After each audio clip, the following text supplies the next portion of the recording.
इकडे इन्फ्लेशन वाढत चाललंय. आत्ता पेट्रोल ₹110 असेल तर ते मला दिसतंय की ते ₹150 होणार आहेत.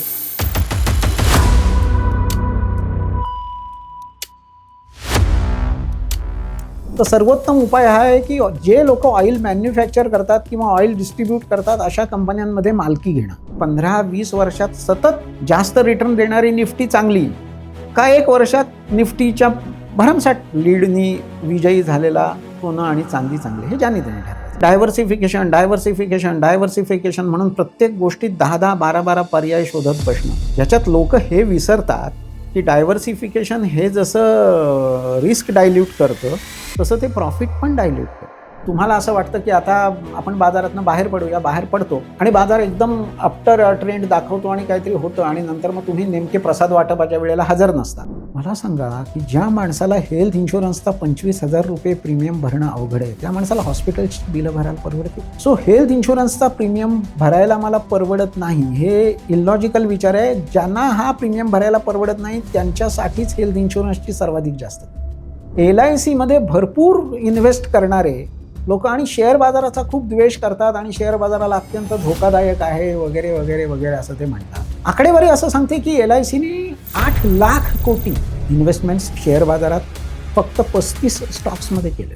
AI आलं म्हणजे भारतातल्या IT कंपनीजचा बेंडबाजा वाजेल असं काय होणार नाही. Yes, bad patch will be there, त्यांचं काहीतरी, पण त्यातनं सकारात्मक गोष्टी सुद्धा.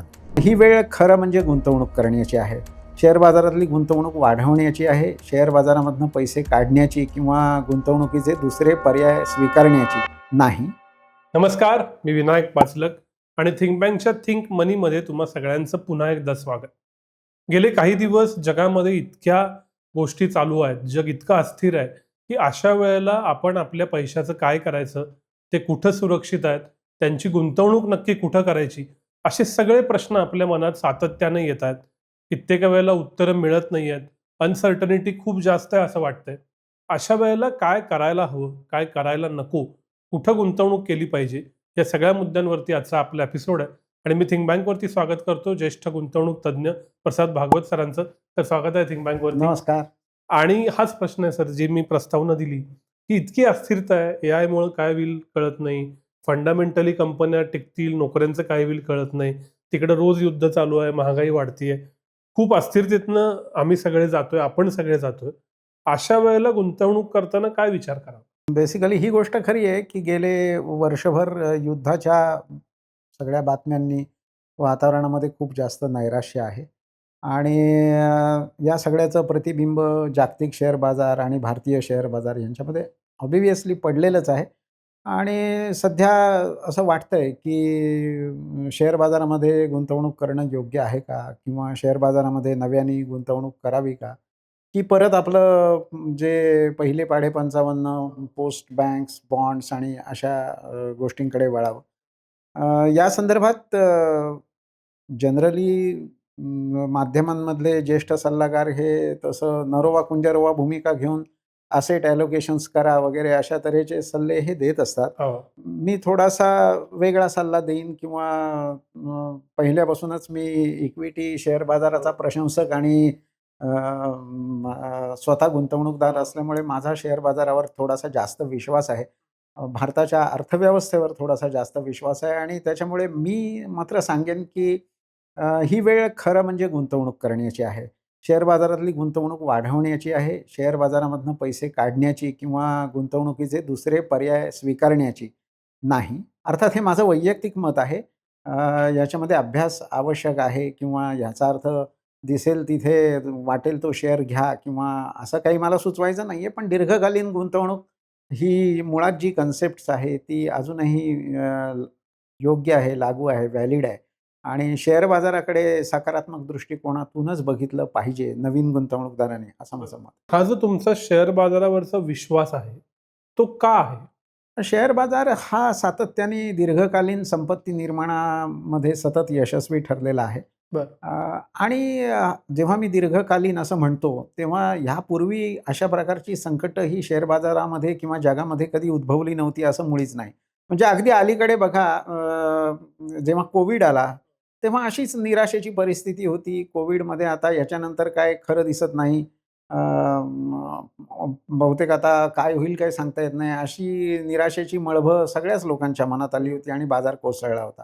त्याच्यानंतर काही दिवसांमध्येच बाजाराने परत नवीन उच्चांकी मजल गाठलेली होती. त्याच्या आधी लेहमन ब्रदर्स चा जो क्रायसिस झाला तो तर सिस्टम क्राईस होता, की बँकाच खोटी माहिती लोकांना देत आहेत किंवा बॅलन्स शीट्समध्येच घोटाळे झालेले आहेत किंवा अशा तऱ्हेचे फंडामेंटल्स घोटाळे सुद्धा यापूर्वी अनेकदा झाले. आणि हल्ली आता प्रत्येक गोष्ट नेटवर शोधण्याची सवय आहे म्हणून सांगतो, की जर तुम्ही बघितलत तर नेटवर एक अशी स्लाईड आहे, की 1983 सालापासून प्रत्येक वर्षी शेअर बाजारात गुंतवणूक का करू नये याच्यासाठीचं सर्वात मोठं कारण देणारा एक ग्राफ तुम्हाला दिसेल. बरं. तर त्याच्यामध्ये गेले काही म्हणजे मला समजायला लागल्यापासून अर्जेंटिनासारखे देशच्या देश बँकरप्ट झाले. त्याच्यानंतर मध्ये ग्रीसचं ते जे काही होतं ते प्रकरण झालं. युद्ध तर कधी ना कधी, कुठे ना कुठे सतत चालूच होती. पेंडेमिक आलं. मध्ये बँकांचा क्रायसिस झाले. इन द मीनवाईल भारतामध्ये काही वेगवेगळ्या दर्जाचे संकटं जी होती ती आली. त्याच्यामध्ये राजकीय संकटं होती. हर्षद मेहता, केतन पारेख सारखे स्कॅम्स होते. सगळ्या तऱ्हेच्या या गोष्टी ह्यापूर्वीही होऊन गेलेल्या आहेत आणि शेअर बाजारांनी ह्या सगळ्या प्रकारची संकटं पचवून पुढे वाटचाल चालू ठेवलेली आहे. हे नाकारता येत नाही. त्याच्यामुळे आजची जी स्थिती आहे ही मीडियाचं प्राबल्य असल्यामुळे खूप जास्त भडक वाटते खरी.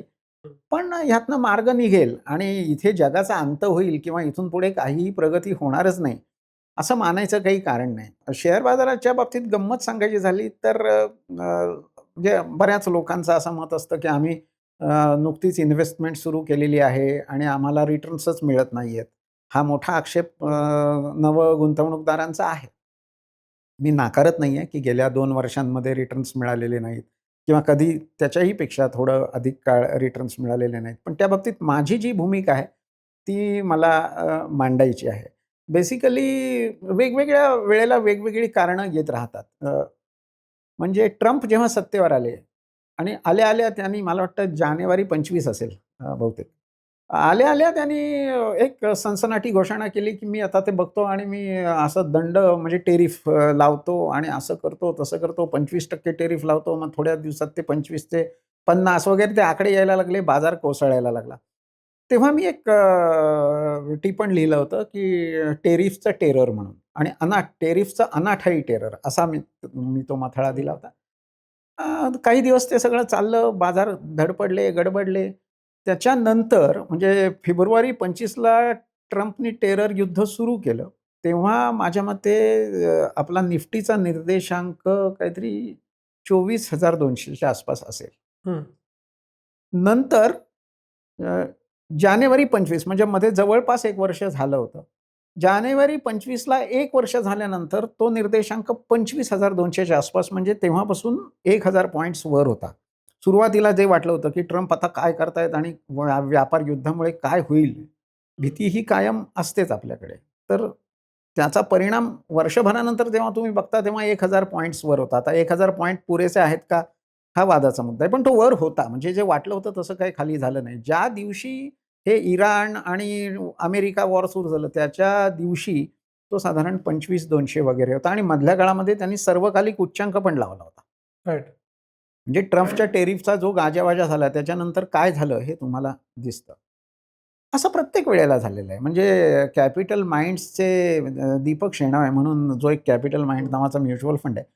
त्यांनी आत्ता मध्यंतरी खूप चांगला एक सादरीकरण केलं. त्यांनी असे इन्सिडन्स शोधून काढले, की एका महिन्यात ऑइल 20% वर गेलेलं आहे. हं. एका महिन्यात 20% महाग झालेलं आहे ऑइल. असे प्रसंग घडलेत का याचा त्याने धांडोळा घेतला इतिहासात. इतिहासातला आणि मला वाटतं 95 सालापासून त्यांना असे डझनांनी 20-25 वेळा हा इन्सिडन्स घडलेला आढळला. ज्याच्या आत्ता आपल्याला खूप बागुलगो आहे, की आता आज तिसऱ्यांदा भाव वाढलायत वगैरे. पॉलिटिकल आणि बाकी अँगल सोडून द्या. पण एका महिन्यात 20% तेलाची भाववाढ होण्याचे प्रसंग हे डझनावारी आहेत. आणि कॅपिटल माइंड्सच्या त्या सादरीकरणात त्यांनी धक्कादायक खुलासा केलाय, की जेव्हा-जेव्हा अशी त्या महिन्यात वाढ झाली 20% तिथपासून 1 वर्षानंतर निर्देशांक बघितला, की निर्देशांकावर परिणाम काय झाला? तर एकदाही नकारात्मक परिणाम झालेला नाही. बरं.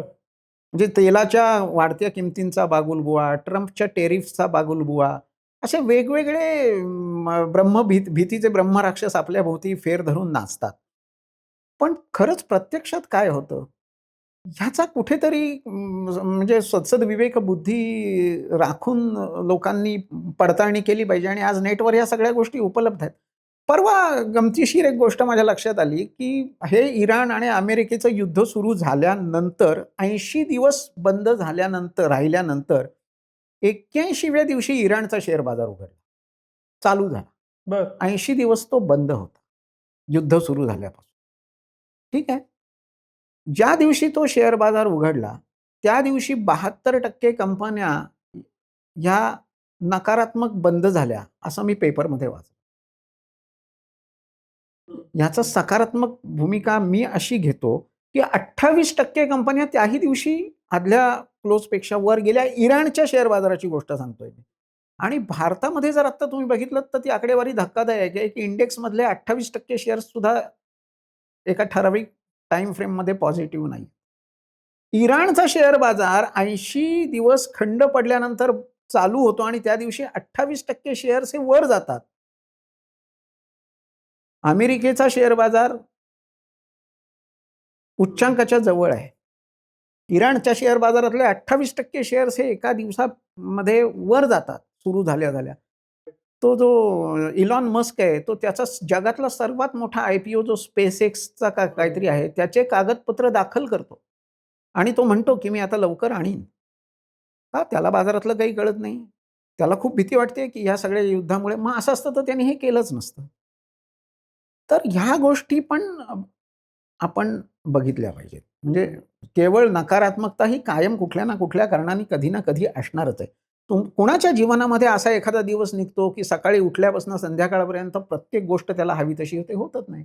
पण याचा अर्थ काही खूप काही बिघडतंय अशातला भाग नाही. सो ऑल इन ऑल मला असं वाटतं, की भारतीय अर्थव्यवस्था तसं चांगली कामगिरी करते. भले यात तेलाचे भाव वाढतील. ₹10 चा वडापाव ₹12 झाला आणि तो ₹15 होईल आणि कदाचित तो ₹20 सुद्धा होईल. मान्य आहे मला. इन्फ्लेशन वाढेल, व्याजदर वाढतील, कॉर्पोरेट अर्निंग्स ही थोडीशी कमी होतील. हे सगळं कबूल आहे मला.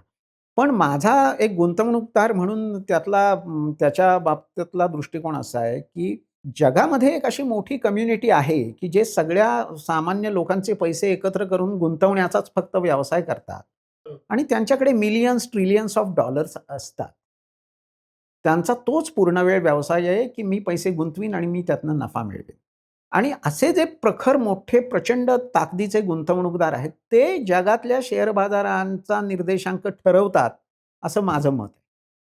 प्रसाद भागवतला कुठनं तरी ₹50,000 मिळाले किंवा कोणीतरी प्रसादच्या मित्रांनी ₹2,00,000 इन्व्हेस्ट केले. ह्याला शेअर बाजारावर वर जाणे किंवा खाली जाण्याच्या दृष्टीने जेवढा इम्पॅक्ट आहे, त्यापेक्षा खूप जास्त इम्पॅक्ट ह्या जागतिक गुंतवणूकदारांचे निर्णय काय असतील, ह्याच्यामुळे होतो. आणि ह्या गुंतवणूकदारांना ॲब्सोल्यूट टर्ममध्ये काही देणं-घेणं नसतं, की भारताची अर्थव्यवस्था पूर्वी 6.66 ने वाढणार होती किंवा 6.7 ने वाढणार होती आणि आता ती 6.4 नीच वाढेल किंवा 6.2 नीच वाढेल. त्याने त्यांचं मेजर काही वेगळत नाही.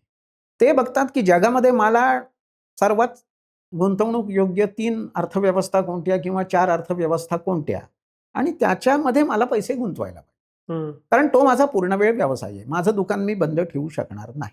ऑफकोर्स आपल्या अर्थव्यवस्थेमध्ये एफ-आय-आयजना जे टॅक्सेशन आलंय 93 सालापासून वगैरे तसे काही अडथळे आहेत निश्चितपणे.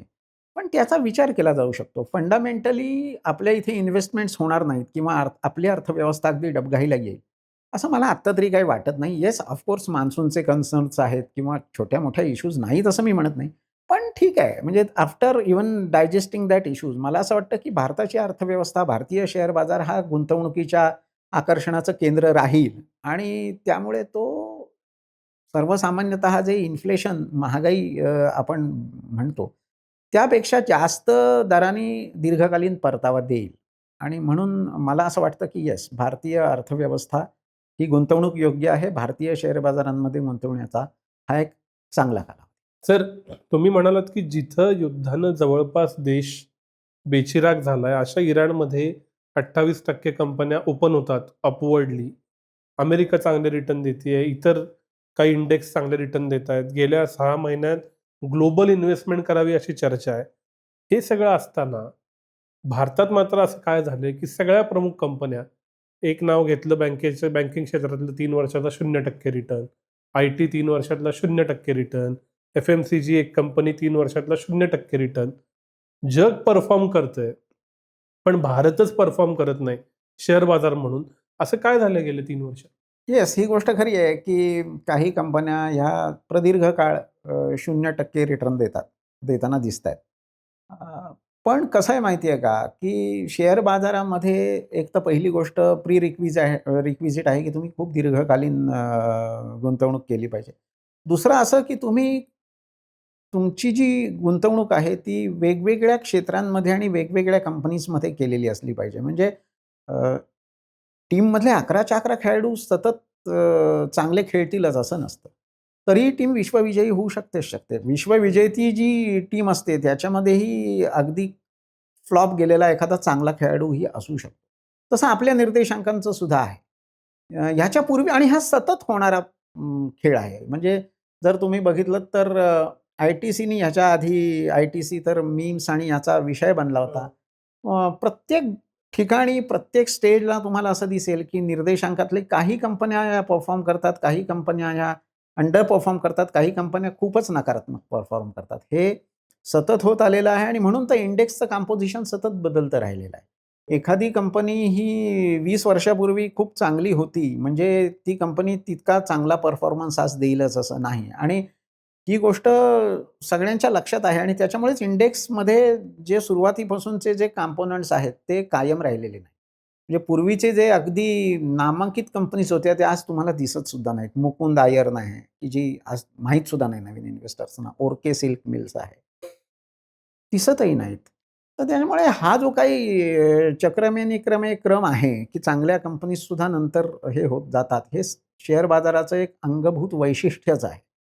तर त्याच्यामुळे त्या ज्या कंपनीज आहेत, त्यांच्यावर जेव्हा तुम्ही हायलाइट करता, की उदाहरणार्थ टी-सी-एसनी 5 वर्षामध्ये रिटर्न दिलेला नाही. मान्य आहे मला.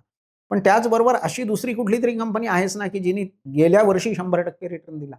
सो अल्टिमेटली या सगळ्याचं कॉम्पेन्सेशन होऊनच बाजाराचा रिटर्न बनतो. आणि ज्या अर्थी बाजाराचा रिटर्न बनलाय, त्या अर्थी कोणीतरी तिथे येऊन त्यांची जागा घेतली आहे किंवा ती कसर भरून काढली आहे असं म्हणायला जागा आहे बेसिकली. तर त्याच्यामुळे कसं होतं, की मीडियाचा हा एक नॅरेटिव्ह असतो, की बघा अमुक-अमुक कंपनी 5 वर्षात रिटर्न दिली नाही. अमुक-अमुक कंपनी अमुक झालं नाही. पण त्याच्या बाजूला गेल्या वर्षी काही पट वाढल्या अशाही कंपन्या आहेत किंवा सततच हे होत असतं. आणि दुसरा एक भाग आहे, की मला सांगायला आवडेल, की मी आत्ता म्हटलं, की मला वाटतं हे इराण आणि अमेरिकेचं युद्ध सुरू होण्याच्या आधी मला वाटतं फेब्रुवारीमध्ये निर्देशांकाने ऑल टाईम हाय लावला. सर्वोच्च काहीतरी 26,300च्या आसपास वगैरे तो आकडा होता आणि निफ्टीनी ती पातळी तेव्हा नोंदवली होती. जे लोकं म्हणतात, की आम्हाला रिटर्न मिळाले नाही. ज्या दिवशी म्हणजे फेब्रुवारीमध्ये ऑल टाईम हायला इंडेक्स असेल, त्या दिवशी तर सर्वांनाच रिटर्न्स मिळालेले असतील ना, कारण त्या पातळीपेक्षा कमीच पातळीवर तुम्ही इन्व्हेस्ट केलेले असणार. सो पहिली गोष्ट अशी, की आता हे युद्धाचा गेले 2-3 महिन्याचा काळ सोडला, तर इंडेक्स हा ऑल टाईम हायलाच होता. जे तुम्ही म्हणताय, की इतर देश चांगलं काम करत होते, आपण चांगलं काम करत नव्हतो. तर त्या तथ्याच्या विपरीत गोष्ट अशी, की फेब्रुवारीमध्ये आपला निर्देशांक हा सुद्धा 2 वेळा फेब्रुवारी आणि मला वाटतं आधी एकदा सर्वकालिक सर्वाधिक पातळीवरच होता. म्हणजे त्या पातळीवर तो निर्देशांक असताना तेव्हा असं कोणाला म्हणायला जागा नाही, की मला रिटर्न्स मिळाले नाही, नंबर 1. दुसरा भाग असा, की जे आम्ही बघतो आर्थिक वर्षाचा हिशेब जो असतो. 31 मार्च रोजीची आकडेवारी अशी होती, की 31 मार्चला जी काही चर्चा होती, की बाजार परफॉर्मन्स करत नाही, एफ-आय-आयज पैसे काढून नेतायत, अमुक लाख कोटी काढले, वगैरे, वगैरे. वस्तुस्थिती अशी आहे, की 31 मार्चला संपलेल्या आर्थिक वर्षामध्ये निफ्टीनी मला वाटतं 5.5% आसपास सकारात्मक रिटर्न दिलेले होते. आकडेवारी आहे ही. आता 5.5% रिटर्न हे अगदी क्षुल्लक आहेत किंवा अतिशय कपाळाला आठ्या पडणारे आहेत. असं वाटणं ह्याच्यातच निफ्टीचं मोठेपण आहे. की निफ्टीनी 5.5% रिटर्न दिल्यानंतर तुम्हाला वाईट वाटतं आणि तुम्हाला वाटतं काय छे हे म्हणजे 90% मार्क्स मिळवणाऱ्या मुलांनी 80% मिळवल्यावर जी प्रतिक्रिया येते तशा प्रकारची प्रतिक्रिया. आणि त्याच्यात गमतीचा भाग असा आहे की त्या वेळेला सगळ्यांना वाईट वाटलं याचं कारण असं की बरोबरीचा जो दुसरा स्पर्धक परंपरागत स्पर्धक आहे निफ्टीचा सोनं आणि चांदी ह्या लोकांनी भरमसाठ रिटर्न गेल्या एका वर्षात. म्हणजे सोन्याने काहीतरी ते 70% आसपास दिले, चांदीनी त्याच्याही पेक्षा जास्त दिले आणि त्यांच्या त्या झगमगाटामध्ये निफ्टी झाकोळला. त्यामुळे निफ्टीचा रिटर्न हा अतिशय निग्लिजिबल वाटायला लागला, अतिशय कमी वाटायला लागला. गेले म्हणजे मला जे समजतंय तेव्हापासून असं फार वर्षांनी असं झालं की निफ्टीपेक्षा सोनं आणि चांदीचे रिटर्न्स हे जास्त. आणि अ, म्हणून मी एक आलेच माझ्याकडे इन्व्हेस्टर आणि ते मला म्हणाले, की "काय सोनं घेतलं असतं तर बरं झालं असतं." तेव्हा मी त्यांना एक किस्सा सांगितला, की "सर डॉन ब्रॅडमन हे जेव्हा टेस्ट करियर त्यांची चालू होती, ते 29 टेस्ट खेळले आणि 29वी टेस्ट त्यांची शेवटची टेस्ट होती आणि 29व्या टेस्टच्या पहिल्या डावाअखेर त्यांची सरासरी 100 पेक्षा जास्त. हं. आणि शेवटच्या डावात 4 धावा त्यांनी फक्त काढल्या असत्या, तर त्यांची सरासरी 100 झाली असती आफ्टर रिटायर. दुर्दैवाची गोष्ट अशी, की शेवटच्या डावात ते 4ही धावा काढू शकले नाहीत. ते बाद झाले आणि त्यामुळे त्यांची रे कारकिर्दीतली सरासरी 99.96 अशी आहे. हं. शेवटच्या डावात ज्या 4 धावा आवश्यक होत्या, ते काय तो ग्रेट मॅन काढू शकला नाही. मला आता सांगा, की या शेवटच्या डावामध्ये त्यांची ज्यांनी विकेट घेतली, त्या बॉलरचं नाव तुम्हाला आठवतं? नाही. किती जणांना आठवेल?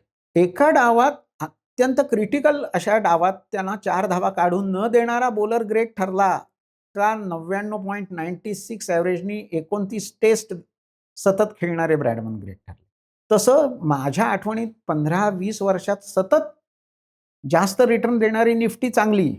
का 1 वर्षात निफ्टीच्या भरमसाठ लीडनी विजयी झालेला सोनं आणि चांदी चांगले, हे ज्यांनी त्यांनी ठरवायचं. सोनं आणि चांदीवर माझा अभ्यास नाही, ती कमॉडिटी आहे. मी त्यांना म्हटलं, की आपण एखाद्या एसटी स्टँडवर बसलेलो असतो. म्हणजे गावाला जायचं असतं म्हणून आपण एसटीत बसलेलो असतो. शेजारी एसटी लागलेली असते. आपण कुठेतरी पेंगत वगैरे असतो. चटकन ती शेजारची एसटी चालू होते आणि पुढे जाते तेव्हा आपली एसटी मागे गेली असा आपल्याला भास होतो. निफ्टीच्या बाबतीत पण तसंच झालंय. निफ्टीवर इतकं क्रिटिसिझम करावं, अशी काही वाईट परिस्थिती नाहीये आणि जेव्हा शेअर बाजार असं तुम्ही म्हणता, तेव्हा असं एखाद दुसरं वर्ष वाईट जाऊ शकतं. त्याच्यामध्ये खूप काही आपले स्ट्रॅटर्जी बदलावी, हं. असं मला काही वाटत. पण सर हाच मुद्दा आहे. इंडिव्हिज्युअल शेअर टिकणार का नाही टिकणार कळत नाही. मग आपल्या रिस्क सेफगार्ड करायला आपण डायव्हर्सिफाय केलं. All eggs in one basket नाही ठेवलं. पूर्ण सोनं-चांदी नको, पण मी काही डेट ठेवलं, काही इक्विटी ठेवलं, काही सोनं-चांदी ठेवलं, तर हे जास्त योग्य नाही का? डायव्हर्सिफिकेशन असावं, पण त्याचं अतिस्तोम माजवू नये. निश्चितपणे डायव्हर्सिफिकेशन असायलाच पाहिजे. सगळे शेअर्स हे म्हणजे एकाच कंपनीमध्ये सगळा फोलिओ ठेवणं किंवा एकाच प्रकारची सगळी इन्व्हेस्टमेंट करणं असं काही रेकमेंडेड नाहीये. पण डायव्हर्सिफिकेशन हे किती करावं याच्याबद्दल सुद्धा अनेक वेगवेगळे प्रवाद आहेत. म्हणजे 7 रंग वगैरे असणं ठीक आहे. पण जर तुम्ही प्रत्येक असं शेड त्याची वापरायला गेलात, तर अल्टिमेटली ते सगळं पांढुरकच होतं.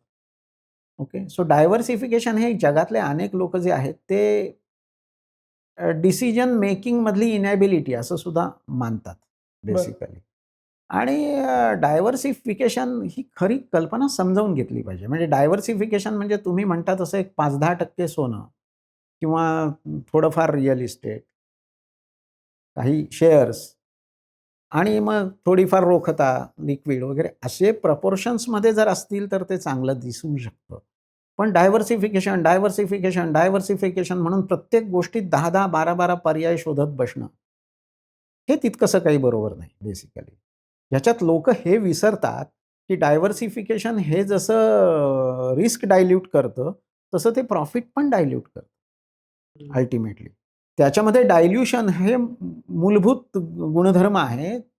त्यावेळेला जे चालू असेल ते तो डायल्यूट करून देणार आहे. जेव्हा बाजार तेजीमध्ये असेल, तेव्हा जर तुम्ही अर्धे पैसे डेटमध्ये आणि अर्धे पैसे इक्विटीमध्ये असं समजत असाल, तर तुम्हाला वर्षभरानंतर कदाचित पस्तावा करण्याची वेळ येईल.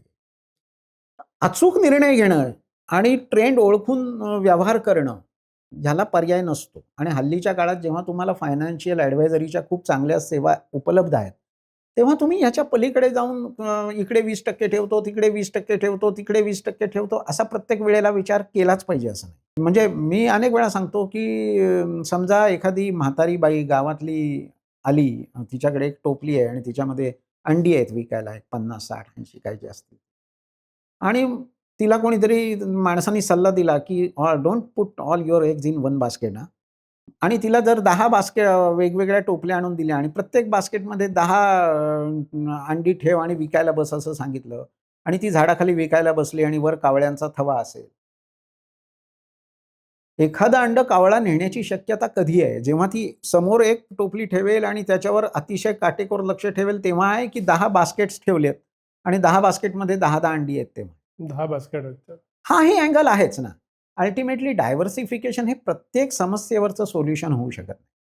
आणि डायव्हर्सिफिकेशन म्हणजे काय ह्याची तर आणखीन पुढे गंमत आहे. म्हणजे माझ्याकडे असे इन्व्हेस्टर्स आहेत, की ज्यांच्याकडे 40-40, 50-50 म्युच्युअल फंड्सच्या स्कीम्स आहेत आणि त्यांची नावं वेगवेगळी आहेत. पण आतमध्ये जर तुम्ही कंटेंट बघितलेत, तर मोस्टली ओव्हरलॅपिंग आहेत, सगळीकडे सेम आहे. हे डायव्हर्सिफिकेशन आहे का? तर खरंच हे डायव्हर्सिफिकेशन नाही. हे वेगवेगळ्या लीडिंग चांगल्या पॉश 10 हॉटेल्समध्ये जाऊन इडली सांबार खाण्यासारखंच आहे. फार-फार तर तुम्हाला वेटर बदलेल, त्याची वाढण्याची स्टाईल बदलेल, थोडंसं सांबारची चव बदलेल, पण खूप काही नाही. डायव्हर्सिफिकेशन ह्याचा अर्थ तुम्ही एकदा इडली खा, तुम्ही दुसऱ्या दिवशी साउथ इंडियन खा, कधीतरी थाय ट्राय करा वगैरे, वगैरे इज कॉल्ड अ डायव्हर्सिफिकेशन आणि ते असू शकतं. पण जनरली असेट ॲलोकेशन, डायव्हर्सिफिकेशन यांचं खूप स्तोम माजवलं जातं. खरंच ते किती गरजेचं आहे हे प्रत्येकाने आपापल्या गरजानुरूप ठरवलं पाहिजे. म्हणजे लोकांना सांगितलं जातं, की स्टँडर्ड रूल आहे, रूल ऑफ 100 की 100तनं तुमचं वय वजा करा आणि उरलेली रक्कम ही नॉन इक्विटीमध्ये गुंतवा. असं काही गरज नाही. समजलं की नाही. वॉरेन बफेट हे वयाच्या मला वाटतं 96 वर्ष वय आहे त्यांचं का हो, बहुधा 96 तरीसुद्धा 100% गुंतवणूक किंवा त्यांच्या वयापेक्षा जास्त टक्के गुंतवणूक ही इक्विटीत करतात. एक्झॅक्ट 100च्या रूलच्या विरोधात ते वागतात. जर तुमचे बाकी सगळे पॅरामीटर्स मॅच करत असतील, तर ह्याचा अर्थ रिटायर्ड झाल्यानंतर सगळे इक्विटीतले पैसे काढून घ्या वगैरे या थिअरीज लागू पडत नाहीत. प्रत्येकाची केस वेगळी आहे. प्रत्येकाचं रिस्क अपेटाईट वेगळं आहे. प्रत्येकाच्या बाकीच्या गोष्टी वेगळ्या आहेत आणि त्याला अनुरूपच फायनान्शियल प्लॅन असला पाहिजे. सो हा जो सरदोफट सल्ला असतो, की तुम्ही असेट ॲलोकेशनवर खूप जास्त लक्ष द्या, डायव्हर्सिफाय करा, इक्विटीवर पूर्णपणे अवलंबून राहू नका. तसं काही नाही. म्हणजे मी मानत नाही. ते प्रत्येकाच्या बाबतीत केस टू केस विचार करून ठरवण्याचा विषय. सर काय करायचं ते कळलं. इक्विटी चांगलं आहे, आत्ता वेळ आहे हेही कळलं. आता मूळ प्रश्न येतो की कसं करायचं? हा शेअर चांगला, याची टायमिंग चांगली, हे कसं करायचं? मला स्वतःला विचाराल तर मला स्वतःला माझ्या स्वतःच्या बाबतीत म्युच्युअल फंड्स हा पर्याय नेहमीच स्टॉक पिकिंगपेक्षा जास्त आवडतो. बरं. तिथे मला एक फंड मॅनेजर नावाचा हुशार मनुष्य असतो, की ज्याच्या शहाणपणावर विश्वास ठेवता येतो. ऑफकोर्स त्याच्यानंतर आम्ही आमचा स्वतःचा वेगळा विचार करतोच. पण कुठेतरी जाऊन एखादा आयसोलेटेड शेअर विकत घेण्यापेक्षा म्युच्युअल फंड्स बरे असं माझं स्वतःचं मत आहे. आणि ज्यांना शेअर्समध्येच फील वाटतं किंवा शेअर्समध्येच गुंतवणूक करायची आहे, त्यांच्यासाठी मग मी मध्यंतरी एक अतिशय बेसिक असा फंडा लोकांना एका लेखामधून सांगितला होता. मी असं सांगितलं होतं, की एक दिवशी कधीतरी जेव्हा तुमचा मूड चांगला असेल, तेव्हा छान कॉफी पीत तुम्ही आणि काय तुमच्याकडे तुमच्या मिसेस किंवा कोणी तुमचा दुसरं फॅमिली इम्पोर्टंट मेंबर असेल तर बसा आणि तुमच्या दृष्टीने वर्षातील काही महत्त्वाचे दिवस हे तुम्ही फिक्स करा. उदाहरणार्थ तुमचा वाढदिवस आहे, तुमची अॅनिव्हर्सरी आहे, तुम्हाला एखादी महत्त्वाची घटना तुमच्या आयुष्यात घडली तर ती तारीख असू शकते. बाकी आपले 3.5 मुहूर्त आहेत म्हणजे त्या 4 तारखा गेल्या. असं करून एक साधारण 10-15च्या दरम्यान काही महत्त्वाचे वर्षातले दिवस हे तुम्ही निवडा. एकच काळजी घ्या, की एकाच महिन्यात 3-4 दिवस आले असं शक्यतो होऊन देऊ नका. ते जे काही 10-15 तारखा तुम्ही निवडाल या वर्षातल्या थोड्याशा अशा व्यवस्थित डिस्ट्रिब्यूट झालेल्या अशा तारखा असाव्या. इथे पहिला टप्पा संपला माझ्या गुंतवणुकीच्या योजनेचा. सोपा आहे. काही मला नाही वाटत की त्याच्यामध्ये खूप काही अवघड आहे. नंतर मग दुसरा टप्पा असा आहे, की हे ज्या तारखा तुम्ही एकाखाली एक लिहिलेत, त्या तारखांचा जो काही नंबर आहे, तुम्ही समजा 12 तारखा निवडल्यात किंवा तुम्ही 15 तारखा निवडल्यात किंवा जेही काही असेल. एक्झॅक्टली तेवढीच अशी क्षेत्र निवडा, की त्यातलं एखादं क्षेत्र आपल्या आजूबाजूचं जर 2 दिवस बंद राहिलं, तर आपल्या जीवनावर विपरीत परिणाम होईल. म्हणजे 20 तारखेला आत्ता परवा काहीतरी ते वाल्यांनी बंद पुकारला. बँकेचे स्ट्राईक्स आहेत किंवा असं ते क्षेत्र नाहीये चालू, तर तुम्हाला उणीव भासतीये किंवा तुम्हाला अडचण निर्माण होईल, अशी त्या तारखांइतकीच क्षेत्र निवडा. हं. ओके. मग त्याच्यामध्ये बँकिंग येऊ शकतं, त्याच्यामध्ये फार्मा येऊ शकतं, त्याच्यामध्ये इंजिनिअरिंग येऊ शकतं, त्याच्यामध्ये आय-टी येऊ शकतं, एंटरटेनमेंट जे काय म्हणजे बेसिक तुमच्या गरजा आहेत त्यानुरूप तुम्ही ते निवडा. This is the part end of the second part. पहिल्या टप्प्यामध्ये आपण तारखा निवडल्या. दुसऱ्या टप्प्यामध्ये आपण सेक्टर निवडले. सेक्टर्स निवडले. आता तिसरा टप्पा, की त्या सेक्टर्समधली भारतातली सर्वात मोठी कंपनी कोणती? हे तुम्ही अ, तिथे शोधण्याचा प्रयत्न करा. सर्वात मोठी. म्हणजे जर बँक असतील तर तुमचे choices HDFC bank, state bank, I-C-I-C-I bank ह्याच्यापेक्षा चौथीकडे जाणार नाहीत किंवा सॉफ्टवेअर असेल तर मग इन्फोसिस, विप्रो वगैरे type. So I am not including any small penny stocks in that आणि त्याप्रकारे तुम्ही लिहीत जा.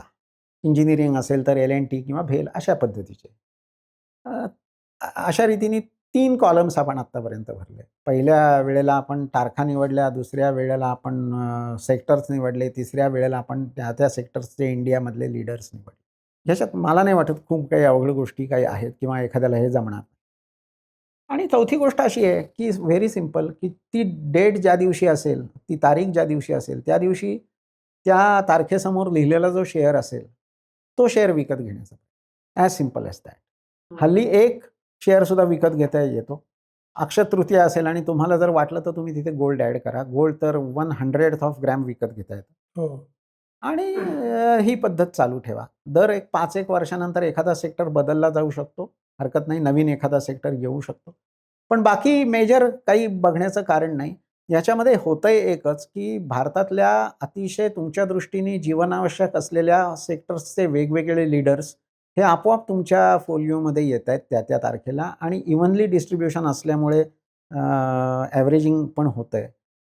आणि अशा रीतीने जर समजा एखाद्या तरुण होतकरू गुंतवणूकदारांनी ही प्रोसेस चालू ठेवली आणि ही प्रोसेस 10-15 वर्ष तो करत राहिला, तर मला नाही वाटत की वेल्थ क्रिएशनसाठी त्याला आणखीन खूप काही रॉकेट सायन्स आहे आणि खूप कुठल्या दुसऱ्या गोष्टीची मदत घ्यावी लागेल. माझ्या मते ज्यांना म्युच्युअल फंड्स गुंतवायचे नाहीत, ते अशा पद्धतीने सुरू करू शकतात. किंवा मग कॉमन सेन्स. हं. कॉमन सेन्स बाळगा आणि काही गोष्टी स्पष्ट दिसतात, की आता उदाहरणार्थ एरोस्पेस ही नव्याने येणारी, उदयाला येणारी गोष्ट आहे. किंवा आता कॉर्पोरेट हॉस्पिटल्सचा जमाना आहे. म्हणजे पूर्वी फॅमिली डॉक्टरकडे आपण जायचो किंवा अगदी शेजारचा कुठलातरी एक 4-5 कॉटांचं हॉस्पिटल असलेला डॉक्टर असायचा, त्याच्याकडे ॲडमिट व्हायचो. आता आपण तसं होत नाही. आता जरा काय झालं, की आपल्याला डायरेक्ट मोठमोठ्या हॉस्पिटल्समध्ये आपण जाण्याचा ट्रेंड आहे. हा बरोबर चूक ह्याच्यामध्ये मला हो. जायचं नाही, पण हा ट्रेंड आहे.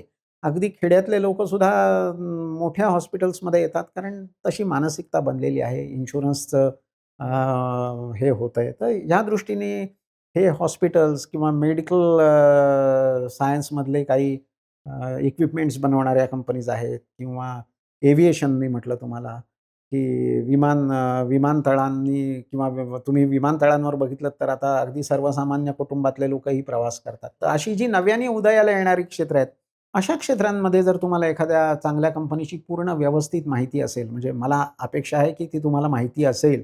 कोणीतरी टिप दिली, हा शेअर डबल होणार आहे, हा शेअर 10 पट होणार आहे, याला अर्थ नसतो. तर तुमचं कन्व्हिक्शन पाहिजे की मी हे का घेतो आहे. तर अशा अँगलनी सुद्धा तुम्हाला स्वतःच्या अभ्यासातून काही शेअर्स चांगले मिळू शकतात. शेअर्समध्ये हे मार्गही अवलंबायला हरकत नाही. पण तरीसुद्धा सर्वसामान्य माणसांना की जे हेही करणं कष्टप्रद समजतात, माझ्या मते equity funds is a good option. तिथे ₹500 इन्व्हेस्टमेंट करता येते. तिथे फ्रिक्वेन्सी तुम्हाला पाहिजे ती घेता येते. बँकेंना मॅन्डेट देऊन ऑटोमॅटिक इन्व्हेस्टमेंट्स एस-आय-पी सारख्या तिथे करता येतात आणि इक्विटी वेल्थ क्रिएशन करते, असा माझा पहिल्यापासूनच विश्वास. मला त्या कंपनी आणि सेक्टरकडे यायचं आहे, पण त्याच्या आधी म्युच्युअल फंडमध्ये आपण ज्यावेळी गुंतवणूक करतो त्यावेळी त्याच्यात सर्व प्रकारची कमिशन जाता 1-2% तरी राहतात. त्याच्यापेक्षा आता एक ट्रेंड आहे की डायरेक्ट इन्व्हेस्ट करा आणि एवढे कष्ट करायच्या ऐवजी डायरेक्ट इंडेक्समध्येच गुंतवणूक करा. इंडेक्स वाढेल, त्यानुसार त्यांचं वेटेज वाढेल, तुमचे रिटर्न्स मिळत राहतील. तर डायरेक्ट इन्व्हेस्टमेंट आणि म्युच्युअल फंडमध्ये investment, direct into the index and mutual fund, काय फरक आहे? तुम्ही काय रेकमेंड करा? बेसिकली इंडेक्समध्ये जे तुम्ही इन्व्हेस्ट करता, ते सुद्धा कुठलेतरी ब्रोकर थ्रूच करता. म्हणजे जे काही तुमचे एक्सचेंज ट्रेडेड फंड्स आहेत, हे सुद्धा ब्रोकर थ्रूच झालेले असतात. नंबर 1. दुसरी गोष्ट अशी की सेबी तशी बऱ्यापैकी कार्यक्षम आणि चांगली संस्था आहे. सेबीनी एक्सपेन्स रेशो ही जी कन्सेप्ट आहे की ब्रोकरला कमिशन किती मिळावं ह्याच्यावर सुद्धा बऱ्यापैकी चांगलं नियंत्रण ठेवलेलं आहे आणि जे चांगले ब्रोकर्स आहेत आणि जे चांगल्या स्कीम्स रेकमेंड करतात त्यांचा एक्सपेन्स रेशो हा खूप जास्त नसतो, तर तो सामान्यतः 2%च्या आसपास असतो. ओके. शेअर्स घेताना सुद्धा तुम्हाला ब्रोकरेज वगैरे लागतंच. आणि ह्याच्यामध्ये सगळ्यात महत्त्वाचा मुद्दा असा आहे, की जो तुम्ही ब्रोकर थ्रू एक्सचेंज म्हणजे म्युच्युअल फंड्स बाय करता, तेव्हा तुम्हाला ॲडवायझरचा शहाणपणा हा फुकट मिळत असतो. त्याची किंमत जर 1% आहे असं तुम्ही समजलात, तर माझ्या मते हा प्रश्न दखलपात्र नाही, की मला 2% कमिशन द्यायला योग्य वाटतंय किंवा नाही. कारण शेअर बाजारासारख्या अत्यंत व्होलटाईल आणि या गोष्टींमध्ये तुमच्या ॲडवायझरचा एखादा चांगला सल्ला हा तुमचे 2% नक्की वाचवू शकतो. अर्थात तो ॲडवायझर तसा हवा हे तितकंच खरं.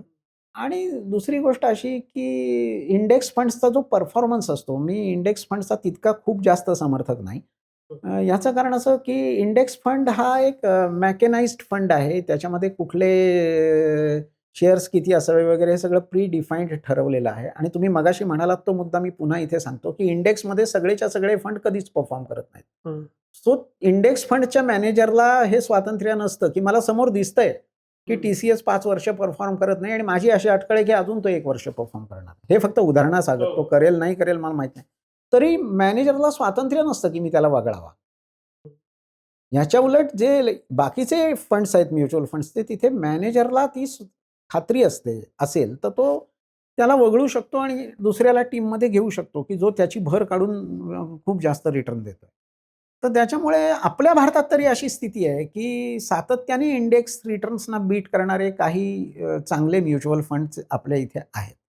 बेसिकली म्हणजे मी त्याचं जर पुन्हा एकदा गोष्ट सांगण्याची जी माझी स्टाईल आहे, ती जर मला इथे पुन्हा एक सांगायचं झालं उदाहरण, तर मी तुम्हाला सांगेन, की समजा विनायकराव पाचलगांना मी सांगितलं, की "चलो पावभाजी बना के दिखाओ." मला आज तुमच्या हातची पावभाजी खायची आहे. तुम्हाला सालं पावभाजी काय तुम्हाला चहासुद्धा बनवता येत नाही. पण तरी पण तुम्ही आधुनिक युगाचे प्रतिनिधी असल्यामुळे तुम्ही लगेच Google सर्च केलं. तुम्ही तो कोण कपूर आहे, त्यांनी काय रेसिपी दिली आहे ती बघितली. आणखीन तराला दलालची रेसिपी बघितली आणि तुम्ही ठरवलं की yes, I am accepting this challenge and I am going to prepare a pav bhaji. लगेच तुम्ही ते स्क्वेअर इंचाप्रमाणे आलं कापून घेतलं. टेबल स्पून, टीस्पून, याव-त्याव सगळी मेजरमेंट्स तुम्ही बरोबर एकदम सगळी तंतोतंत पाळली आणि तुम्ही पावभाजी करायला सुरुवात केली. डेफिनेटली पावभाजी बनणारच आहे. ते खूप मोठे लोकं आहेत. अनुभव दांडगा आहे. त्यांनी सांगितल्याप्रमाणे तुम्ही केल्यानंतर पावभाजी बनणार आहे याच्यात मला काहीच वाद नाही. आता दुसरा जो पर्याय आहे, तो हा आहे, की तुमच्या ज्या मिसेस आहेत, स्पेशालिस्ट आहेत पावभाजीमधल्या, त्यांची पावभाजी खूप नोन आहे. त्यांना सांगितलं, की "मॅडम सरांनी तर केली आहे पावभाजी. नाऊ इन कॉम्पिटिशन मी तुम्हाला सांगतो, की तुम्ही पण पावभाजी करा." त्यांना काही देणं-घेणं पडलेलं नाही. ते square inch, teaspoon, tablespoon she is just going and judging आणि जो एक्सपिरियन्स आहे त्याच्यावरनं त्या पटाक्कन काहीतरी घेतायत, कढईत टाकतायत. एवढं एक मूठभर घेतलं, बचकाभर घेतलं वगैरे अशी त्यांची माप आहेत. त्यांनी पावभाजी केली. आता मला सांगा जी तोलून मापून एकदम फॉर्म्युला वाईज तुम्ही जी पावभाजी केली आहे आणि त्यांनी अनुभवाच्या जोरावर आणि प्रॅक्टिकल नॉलेजच्या जोरावर जी पावभाजी केली, पावभाजी चांगली होण्याची शक्यता. अनुभवाची. एक्झॅक्टली इक्विटी फंड्सचा फंड मॅनेजर आणि इंडेक्स फंडचा फंड मॅनेजर ह्याच्यात हाच फरक आहे, की त्याचा अनुभव आहे, त्याला कळतंय, की हा शेअर परफॉर्म नाही करणार आहे किंवा हा शेअर अंडर परफॉर्म करणार आहे, तो वगळतो. तुम्हाला स्वातंत्र्य नाही आहे इंडेक्स फंड. हम्म. ओके, तुम्हाला ते जायलाच पाहिजे आणि तुम्हाला असं वाटतं की इंडेक्स फंडमध्ये काही अपघात घडत नाहीत? अजिबात नाही. सत्यम जेव्हा बेंडबाजा वाजला, त्या दिवशी इंडेक्सचाच भाग होता आणि इंडेक्समध्ये खूप जास्त वेटेज असलेला होता. हम्म. DHFL हो. इंडेक्सचा भाग होता. असं नाही आहे की इंडेक्समधल्या कंपन्यांनी कंपन्यांचे सगळ्यांचेच पाय सोन्याचे आहेत. नो. असं असताना जर एखादा नामांकित फंड मॅनेजर 25 वर्ष ज्याचं रेकॉर्ड आहे, की ज्यांनी इंडेक्स फंडला बीट केलंय. बहुतेक वेळा तो 99% ऑफ 90% ऑफ टाइम्स इंडेक्सपेक्षा बेटर रिटर्न देतो आणि त्याचा एक्सपेन्स रेशो 2% आहे. आणि त्याचा आउटकम जे आहे ते खूप जास्त अशा वेळेला इंडेक्स फंडचा आग्रह का धरावा? तर माझ्या मते इंडेक्स हा खूप मेथॉडिकल आहे. त्याचा एक्सपेन्स रेशो कमी असतो, मान्य आहे. पण त्याच्यामध्ये जे काही मानवी शहाणपण आहे त्याचा अभाव आहे.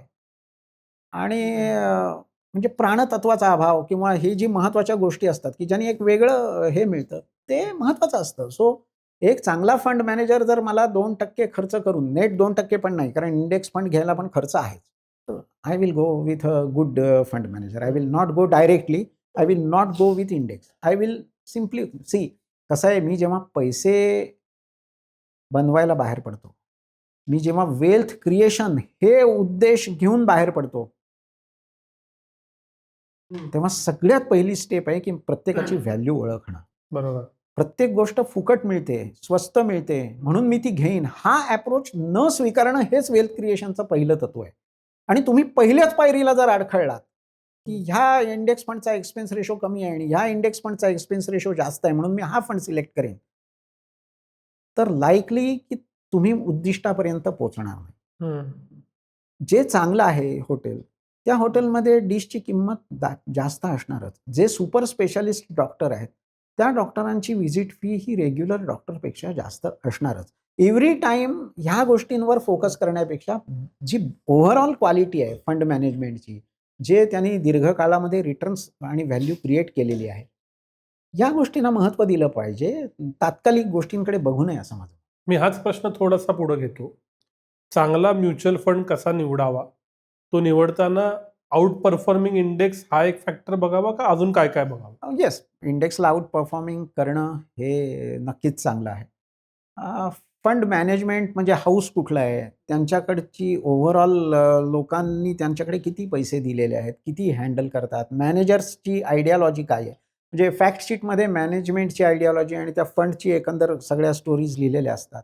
पोलिओचं कंपोझिशन कसं आहे, त्याच्यामध्ये काही डाऊटफुल किंवा असे काही शेअर्स आहेत का, हे थोडंसं आपल्याला बघिथलं तरी कळतं. म्हणजे जर अगदीच अननोन काही गोष्टी बॉन्ड्सचं रेटिंग्स कसं आहे, या गोष्टी बघता येतात. प्लस काही थिअरॉटिकल रेशोसुद्धा आहेत. आता परवा मी एक छान रेशोचं नाव वाचलं. अल्सर रेशो असं त्याचं नाव होतं, बर. की म्हणजे किती वेदनादायी तो ठरतो जेव्हा संकट काळ येतो तेव्हा.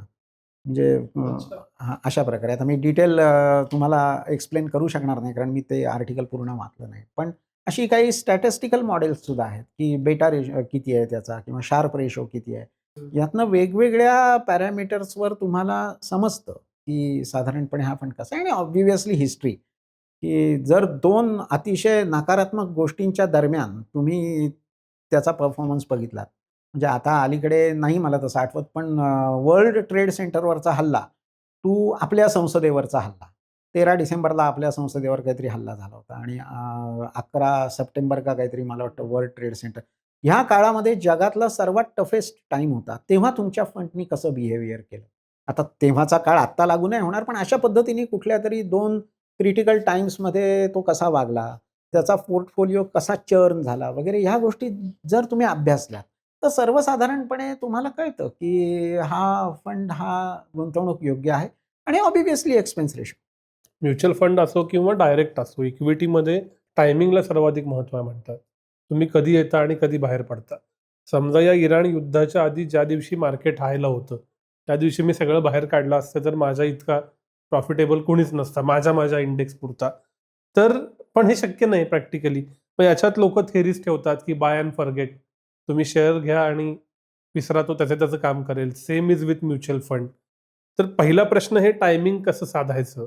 आणि दुसरा प्रश्न, या ज्या थिअरीज आहेत ऑफ इन्व्हेस्टमेंट त्या कशा फॉलो करायच्या? टायमिंग साधणं पहिली गोष्ट म्हणजे कठीण आहे. एक पहिली गोष्ट म्हणजे टायमिंग साधलंच पाहिजे असं नाही. किंबहुना अनेक लोकांचं हेच म्हणणं आहे, की not timing but giving time to market is important. पहिली गोष्ट. आणि ह्याच्यात मुळात गल्लत काय आहे, की तुमचं ध्येय सर्वाधिक रिटर्न मिळवण्याचं जर असेल, तर मोस्ट लाइकली ते कठीण आहे. तुमचं ध्येय हे वेल्थ क्रिएशनचं असलं पाहिजे. म्हणजे तुम्ही गुंतवणूक करता जेव्हा, तेव्हा जे काही महागाई आहे किंवा जी काही बाकीच्या ह्याची पातळी आहे, त्याच्यापेक्षा जास्त रिटर्न सातत्याने मिळवणं आणि रिझनेबली जास्त, म्हणजे खूप जास्त नाही. ऑल्वेज जे अगदी सर्वोच्च शिखरं सरच केली पाहिजेत असं काही नाहीये. तर तशा मागे धावणं आणि त्याच्यासाठी दुःख करत बसणं, की अरे मी त्या दिवशी विकला असतो आणि आज नसतं तर माझं वगैरे, तर हे पॉसिबल नसतं. आपण समाधानी राहिलं पाहिजे, की आपल्याला सातत्याने महागाईच्या दीडपट किंवा महागाईच्या काही पर्सेंटेज अधिक रिटर्न मिळाले. हे पहिलं महत्त्वाचं आहे.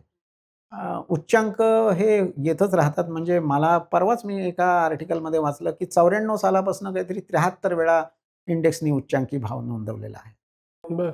उच्चांक किंवा जे बॉटम फॉर्मेशन होतं, ह्या त्या पॉइंटला खूप महत्त्वाच्या वाटणाऱ्या गोष्टी आहेत. पण इन द लाँग रन त्याचा खूपसा रिलिव्हन्स नसतो. वेल्थ क्रिएशन करणं आपल्याला जास्त महत्त्वाचं आहे. हं.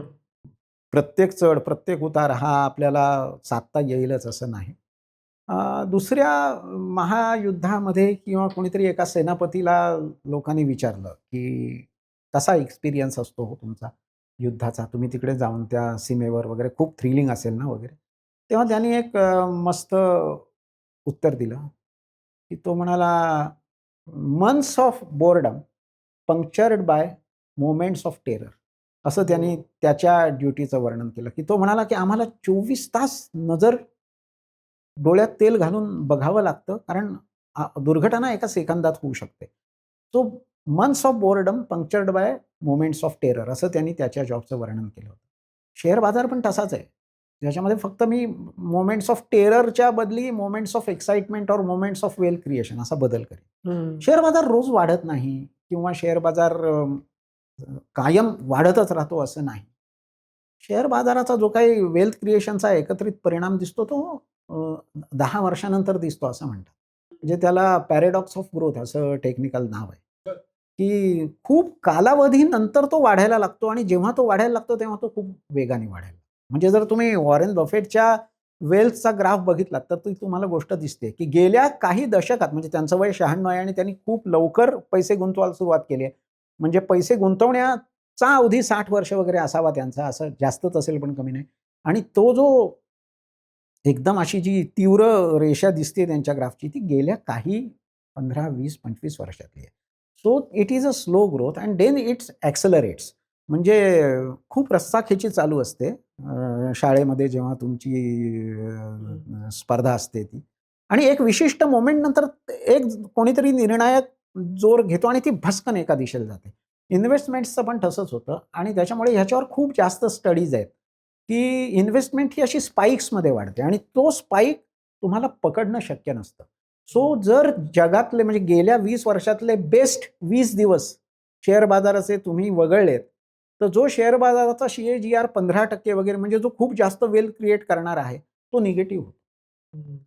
तर त्यामुळे ते दिवस कोणते हे कोणालाच माहीत नाही आहे. हं. सो त्याच्यावर उपाय एकच आहे, की टायमिंगच्या मागे न धावणं आणि लॉंगर पिरियडसाठी इन्व्हेस्टमेंट करणं.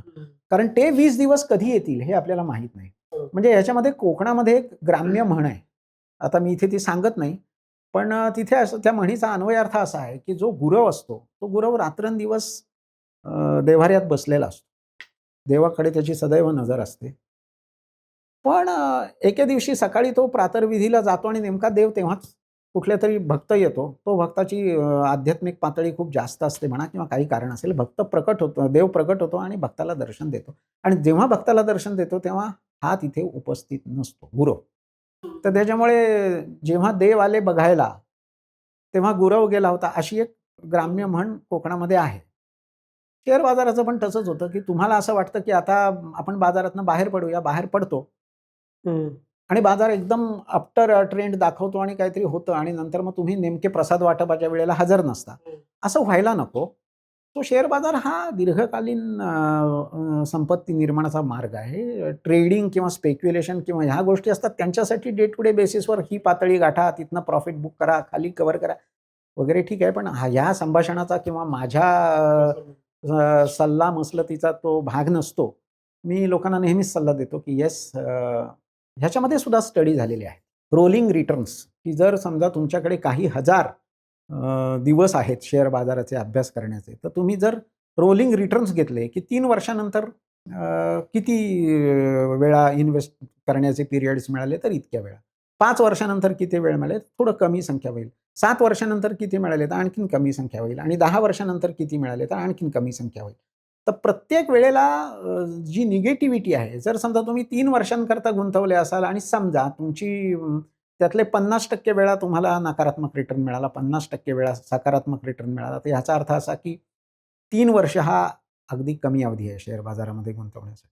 मग 5 वर्षानंतर अशी परिस्थिती येते की सकारात्मक रिटर्न मिळवणाऱ्यांची संख्या वाढते आणि नकारात्मक रिटर्न मिळवण्याची संख्या कमी होते, पण तरीसुद्धा असते. बऱ्यापैकी असू शकते. याचा अर्थ असा की 5 वर्ष मुदतसुद्धा फुलप्रूफ म्हणता येत नाही. पण असं करत-करत जेव्हा तुम्ही 10 वर्षाची टाईम फ्रेम घेता आणि गेल्या 20 वर्षामध्ये प्रत्येक दिवसापासून 10 वर्षानंतर पैसे काढले, तर काय रिटर्न्स मिळाले असं तुम्ही बघता. तेव्हा तुमच्याकडे हजारो सॅम्पल्स आहेत आणि एकदाही निगेटिव्ह रिटर्न मिळाल्याचं दिसत नाही आणि जो काही सकारात्मक रिटर्न मिळालेला आहे, त्याचं प्रमाणसुद्धा बाकीच्या पर्यायांपेक्षा खूप जास्त चांगलं आहे. सो इट सेल्फ इंडिकेट्स की it is not a game of timing, it is a game of giving time to right your investments and create wealth. हेच लॉजिक पुढं घेतलं तर मी ॲज अन रिटेल इन्व्हेस्टर कोणत्या चुका टाळल्या पाहिजेत आणि कोणत्या बेस्ट प्रॅक्टिसेस केल्या पाहिजेत जेणेकरून मला असे रिटर्न मिळतील? पहिली गोष्ट की तुम्ही दीर्घकालीन इन्व्हेस्टमेंट केली पाहिजे. जे मी तुम्हाला म्हटलं असं की आयडियली टाईम 10 पिरियड आहे, पण ठीक आहे म्हणजे अगदीच तुम्ही इल्लकी नसाल तर तुम्हाला एक 5 वर्षानंतर 6 वर्षानंतर सहसा असं होत नाही. पण आयडियल टाईम 10 वर्ष आहे. हा पहिला भाग. दुसरा भाग असा की मगाशी पुन्हा मी चर्चेत म्हटलं तसं की सर्वोच्च रिटर्न्स मिळवणं हे काही तुमचा उद्देश असता कामा नये. तर इन्फ्लेशनला सातत्याने बीट करणारे रिटर्न्स मिळाले तरी तुम्ही समाधानी असलं पाहिजे. म्हणजे ते गौतम बुद्धांचं एक छान वाक्य आहे, की मानवाला सुखी करण्याचे बरेच मार्ग आहेत. पण मानवाला दुसऱ्यापेक्षा सुखी करण्याचे मार्ग कठीण आहे. म्हणजे जर तुम्ही कोणाशी तरी तुलना करत राहाल, की तो बघा त्याला इतके मिळाले आणि मला इतके मिळाले, तर इट शुड नॉट. तुम्हाला वेल्थ क्रिएट करायचे. महागाई 8% आहे, महागाई 9% आहे, महागाई 10% आहे. जे काही तुमचं आकलन असेल ते आणि त्यापेक्षा शेअर बाजाराचा CAGR 12% आहे, 14% आहे, 15% आहे, then you should be happy. You should not correlate with someone की त्याला बघा गेल्या वर्षी सोन्यामध्ये 70% मिळाले, त्याला बिटकॉईनमध्ये असं झालं, तसं झालं. नो. तिसरा भाग असा की जागरूकता तर असायलाच हवी. शेअर बाजार चांगला आहे याचा अर्थ शेअर बाजारातला प्रत्येक शेअर चांगला आहे असं बिलकुलच नाही. शेअर बाजारातली प्रत्येक स्थिती ही पैसे टाकण्यायोग्यच असते अशीही नाही. शेअर बाजारामध्ये सुद्धा सरळ स्वच्छ दिसत असतं की पुढचे 4 दिवस थांबलो तर काही बिघडत नाही. तोही संयम पाहिजे. जागरूकताही पाहिजेच. ह्या बेसिक गोष्टी ह्या लोकांनी माझ्या मते लक्षात घेतल्या पाहिजेत आणि मगाशी आणखीन एक मुद्दा सांगितला, की स्वस्त ते चांगलं, कमी भावाचा शेअर म्हणजे चांगला. ₹5 चा शेअर ₹10 होऊ शकतो, पण ₹100 चा शेअर ₹200 होणार नाही, असे तर्क मांडणं वगैरे असं नसतं. म्युच्युअल फंड्सच्या बाबतीत एक वेगळा एपिसोड करावा लागेल, की NFO हा अत्यंत धोकादायक प्रकार आहे गुंतवणुकीसाठी. ₹10 ला मिळणारी NAV ही कधीच स्वस्त नसते. अ, तर हे असे बेसिक गोष्टी आहेत. या गोष्टींवर सामान्यपणे गुंतवणूकदारांनी लक्ष सर पण आता याच्यात होतं काय की समजा तुम्ही SIP करताय किंवा तुम्ही शेअर घेऊन बाय अँड फॉरगेट केले तर मार्केट मॅक्रो लेवलला बदललं. उदाहरणार्थ AI आल्यामुळं फंडामेंटलीच गोष्टी बदलल्या. हेही बघायला आपण विसरतो आणि मग योग्य वेळी बाहेर न पडल्यामुळं पुरेसे रिटर्न मिळाले नाहीत असं होऊ शकतं. असं होऊ शकतं, पण प्रत्येक वेळेला असं होतंच असं नाही. चांगल्या कंपनीजच्या बाबतीत असं होत नाही. म्हणजे आत्ता मध्यंतरी ते काहीतरी काय ते काहीतरी आहे Anthropic ते आलं म्हणून आता खलास झालं. आता ह्या कंपन्यांची वाट लागली म्हणून भारतातले IT सेक्टर गडबडला, गोंधळला. माहीत नाही म्हणजे मी त्या क्षेत्रातला तज्ञ नाही. पण मी एक लॉजिकल माझा जो पॉइंट आहे तो असं सांगतो, की असे बदल होतच असतात. नवीन-नवीन गोष्टी येतच असतात. जे लोक इतके म्हणजे ज्ञानी आहेत त्यांना असं कसं कळलं नाही की असं एका रात्रीत तर ते आलं नाही. म्हणजे समजा भारतातली एखादी चांगली कंपनी आहे तर त्यांना ह्या गोष्टींची कल्पना असेलच ना आणि अशा प्रत्येक 2 गोष्टी शेअर बाजार हा डायजेस्ट करत असतो. सी म्हणजे याच्यामध्ये मला तुम्हाला एक गमतीशीर उदाहरण द्यायचं आहे की 1900 मला वाटतं 10च्या आसपास एडिसननी लावलेल्या त्या शोधानंतर विजेचे दिवे अमेरिकेसारख्या राष्ट्रांमध्ये आले. इंट्रोड्यूस झाले. घराघरात वीज आली. तेव्हा जगातली कॅन्डल्स बनवणारी सर्वात लीडिंग कंपनी होती प्रॉक्टर आणि गॅम्बल. बरं. जगातली कॅन्डल्स बनवणारी ती सगळ्यात लीडिंग कंपनी होती आणि कॅन्डल्स हे तेव्हा वीज नसल्यामुळे घरोघरी लागणारं साधन होतं. प्रॉक्टर आणि गॅम्बल बंद पडली का? नाही, आजही आहे. नाही बंद पडली. त्यांनी काय केलं? ते जे फॅट वापरत होते, ते वॅक्स बनवण्यासाठी वगैरे, त्या फॅटपासून त्यांनी सोप्स बनवायला सुरुवात. हं. सोप्स बनवायला सुरुवात केल्यानंतर काही दिवसानंतर तिथे काहीतरी सरकारची धोरणं बदलली आणि ॲनिमल फॅट वगैरे वापरण्यावर बंदी आली का महाग झाला असा काहीतरी घोटाळा झाला आणि ते त्यांचा सोपचं रॉ मटेरियल अडचणीत आलं. फॅट. त्याने काय केलं? कंपनी बंद पडली का? नाही. त्यांनी रिसर्च केलाच होता आणि त्यांनी कॉटन सीडचं तेल बनवण्याचं आणि ते क्रिस्टलाइज्ड करण्याचं काहीतरी पेटंट घेतलं आणि कॉटन सीडपासून ते सोप बनवलं. आणि मधल्या काळात त्यांनी फॅट ते सोपसाठी जे वापरत होते त्याच्यापासून तूप आणि इतर खाद्यपदार्थांसाठी वापरता येतं का ह्याचा प्रयत्न चालू केला आणि ते पुढे मग नंतर काहीतरी बरीच भोवती ना भोवती झाली आणि ते तरुण राहिले आणि ते आजही आहे. ज्या दिवशी पुण्यातला सुप्रसिद्ध टांगेवाला, टांगे जाऊन रिक्षा आल्या, त्या दिवशी तुम्हाला काय वाटतं की सगळे टांगेवाले दुसऱ्या दिवशीपासून उपाशी मेले असते?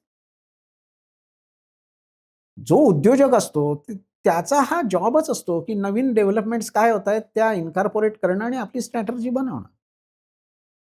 याचा अर्थ एआय आलं म्हणजे भारतातल्या आयटी कंपनीजचा बेंडबाजा वाजेल असं काही होणार नाही. Yes, bad patch will be there त्यांचं काहीतरी पण त्यातनं सकारात्मक गोष्टी सुद्धा नाही. सो असे बदल होतच राहतात. एव्हरी टाईम काहीतरी नवीन होत राहतं. हं. पण ह्याचा अर्थ चांगल्या कंपनीज या सर्व्हाईव्ह होतात आणि चांगले सेक्टर्स सर्व्हाईव्ह होतात आणि म्हणून तर मी म्हटलं की जे काय आपण मगाशी म्हटलं त्याच्यात मध्ये-मध्ये रिव्ह्यू घ्यायला पाहिजे. पण ह्याचा अर्थ अगदीच लगेच तात्काळ आता ते तिकडे झालं म्हणजे आपण सगळीच्या सगळी स्ट्रॅटेजी एका दिवसात बदलू वगैरे. इतक्या घाईनी आणि इतक्या तातडीने निर्णय घेण्याची गरज नसते. बदल हे तर होणारच आहेत. मगाशी पण मी तुम्हाला म्हटलं की इंडेक्समध्ये सतत बदल होत आलेले आहेत. आज मला वाटतं सुरुवातीला जो इंडेक्स होता त्यातले फक्त 3 की 4 शेअर शिल्लक आहेत. असं होतच राहणार आहे आणि हे टाळण्यासाठीच मगाशी मी तुम्हाला म्हटलं, की तुम्ही म्युच्युअल फंड्स घ्या. त्यातले फंड मॅनेजर्स तुमच्या वतीने हे बदल आपोआप करत असतात आणि ते नसेल तर मग तुम्ही तुमच्या धोरणाचा पुनर्विचार करून स्लो रोटेशन ठेवाच की. बरं. कितीही महान प्लेयर असला तरी सुनील गावस्कर काय 2027 पर्यंत खेळूच शकत नाही. हं. कधीतरी तर त्याला रिटायर्ड करावंच लागेल.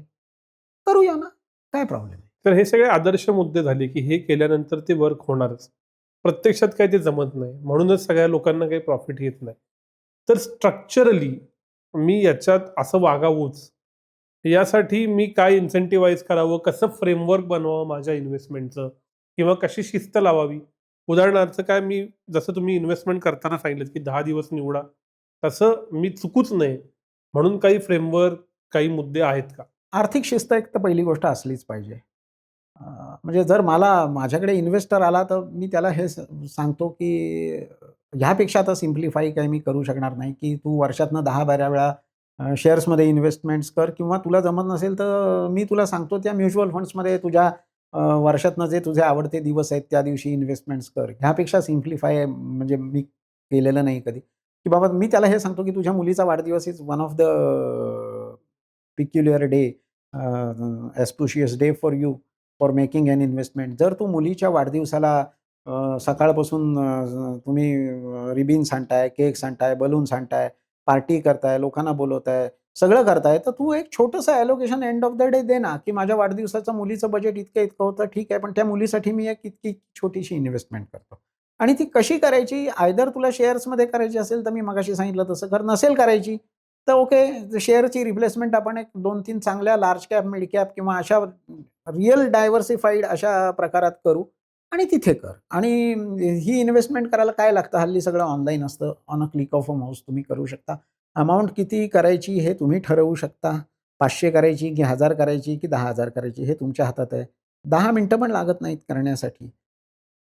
पण ती एक विलिंगनेस पाहिजे, की नाही किती काय झालं तरी मी हे करणारच आहे. हा पार्ट जोपर्यंत आहे तोपर्यंत म्हणजे जर तेच इन्क्लिनेशन नसेल आणि मी संध्याकाळी विसरलो यार नाही जमलं असं म्हणणार असाल तर त्याच्यावर काही उत्तरच नाही. पण otherwise it is very simple. आणि 100 मी म्हटलं असं की आता आपल्याकडे रेकॉर्ड आहे, की जर गेल्या 20 वर्षात किंवा आणखीन मागे जाऊनही बघितलं तरी 10 वर्षाच्या स्पॅननी इन्व्हेस्टमेंट केल्यानंतर निगेटिव्ह रिटर्न एकदाही येत नाहीत. तर प्रॅक्टिकली ते होत नाही असं म्हणायला काही जागा नाही.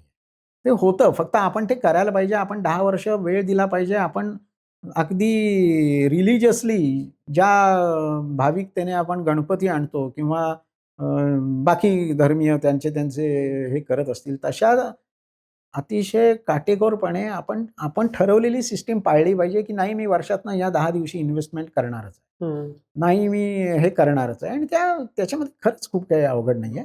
अमाउंट छोटी असू शकते. तर गुंतवणुकीच्या आधीची पायरी आहे बचत. आत्ता बचती बाबतीत 2 प्रश्न दिसतात. त्या दोन्हीबद्दल तुम्ही उत्तर द्यावं अशी अपेक्षा आहे. एक, खूप जणांसाठी आता सॅलरीड इन्कम असं काही उरलेलं नाही. आजकाल फ्रीलान्सर्स असतात, गिग इकॉनॉमी असती. त्यामुळं स्पोरॅडिक पैसे येतात. सो एस-आय-पी जे आहे, की तुम्ही दर एखादी विशिष्ट दिवशी एस-आय-पी लावा, 2-4 दिवसांनी लावा, पण तुमचे पैसे अ, भरले जातात. अशी परिस्थिती असणाऱ्यांची संख्या कमी होत चालली आहे. त्यांनी गुंतवणुकीचं काय करावं? मुद्दा 1. आणि मुद्दा 2, माझ्याकडे पैसे जरी असले, तरी Zepto, Blinkit, क्विक कॉमर्स अशा ॲपमुळं गुड टू हॅव गोष्टी मी इतक्या खर्च करतो, की despite I earn money, I may not have enough corpus to invest. तर या दोन्ही मुद्द्यांचं मी कसं सोल्युशन काढेन? पगारदार नसलेला असा वर्ग पूर्वापार अस्तित्वात आहे. आता त्याला नावं वेगवेगळी आलेली आहेत. परवा अतिशय नामांकित असे जे आपल्या भारतातले फंड मॅनेजर आहेत प्रशांत जैन, त्यांनी एक सुंदर सादरीकरण केलं. त्याच्यामध्ये त्यांनी त्याला ब्लू कॉलर्ड असा शब्द वापरला. की जे म्हणजे अपरंपरागत असे व्यवसाय करणारे लोकं, जिम ट्रेनर आहेत किंवा डॉग ट्रेनर आहेत किंवा असे वेगवेगळे ब्युटी पार्लर्समधले लोक आहेत किंवा इव्हन टेलर्स किंवा असे जे म्हणजे अनकन्व्हेन्शनल पूर्वीचे जे प्रोफेशन्स होते त्यांना त्यांनी ब्लू कॉलर्ड असा शब्द वापरला आणि त्यांनी आकडेवारी दिली की ह्या ब्लू कॉलर्ड लोकांचं इन्कम जास्त वेगाने वाढते रादर दॅन व्हाईट कॉलर्ड असं त्यांचं निष्कर्ष होता. आणि ही दिसती गोष्ट आहे, की बरेच लोकं असं मंथली पेचेक घेण्यापेक्षा अशा पद्धतीने इनोव्हेटिव्ह व्यवसाय करून खाद्यपदार्थ पोहचवणं किंवा वगैरे ह्याने पैसे मिळवतात. पूर्वी व्यावसायिक असं म्हणजे दुकानदार किंवा बिझनेसमन असं त्याला शब्द होता. आता ह्या छोट्या कॅटेगरीजमधनं पण हे लोकं सतत पैसे मिळवतात, ही वस्तुस्थिती आहे. ठीक आहे, त्यांना निश्चित असं माहीत नसतं, की आज मला इतकं पैसे मिळणार आहेत, उद्या तितकं मिळणार आहेत. पण ते स्वतःचा मंथली ॲव्हरेज काढूच शकतात, की बाबा मला सामान्यपणे दरमहा इतके पैसे मिळतात. बजेटिंग हे जे आहे, हे त्यांनाही करावंच लागणार आहे आणि ते करायला खूप काही अवघड नाही. म्हणजे अगदी तंतोतंत ते माझा डी-ए इतका, माझा बेसिक इतका, माझे हे अलाउन्सेस आणि माझा पेचेक इतका येईल, इतकं प्रिसाईज सांगू शकत नसले, तरी ग्रॉसली एक महिन्यामध्ये ते किती पैसे मिळवू शकतात. एखाद महिना सरस, एखाद महिना नीरस असेल, पण त्याच्यावरनं अंदाज बांधणं हे खूप काही अवघड नसतं. तर त्याच्यामुळे जे लोकं आणि अगदी मॅन्डेट बँकेला देऊन एस-आय-पी करतात, तसं कदाचित त्यांना करता येणार नाही. पण तरीसुद्धा आज हे सगळे व्यवसाय करणारे लोकं हे टेक्नो सेव्ही असतातच most of the Times. So online पद्धतीने ते ज्या दिवशी पाहिजे त्या दिवशी त्यांच्याकडे जी काही लिक्विडिटी आहे, की बाबा आज माझ्याकडे ₹7,000 उरलेले दिसतायत किंवा आज मला जे थोडे जास्त पैसे मिळाले, हे पैसे म्युच्युअल फंड्समध्ये किंवा शेअर्समध्ये on a click of a mouse गुंतवू शकतातच. त्याच्यामध्ये खूप काही अवघड आहे अशातला भाग नाही. फक्त फरक एवढाच आहे, की मी सॅलरीड आहे.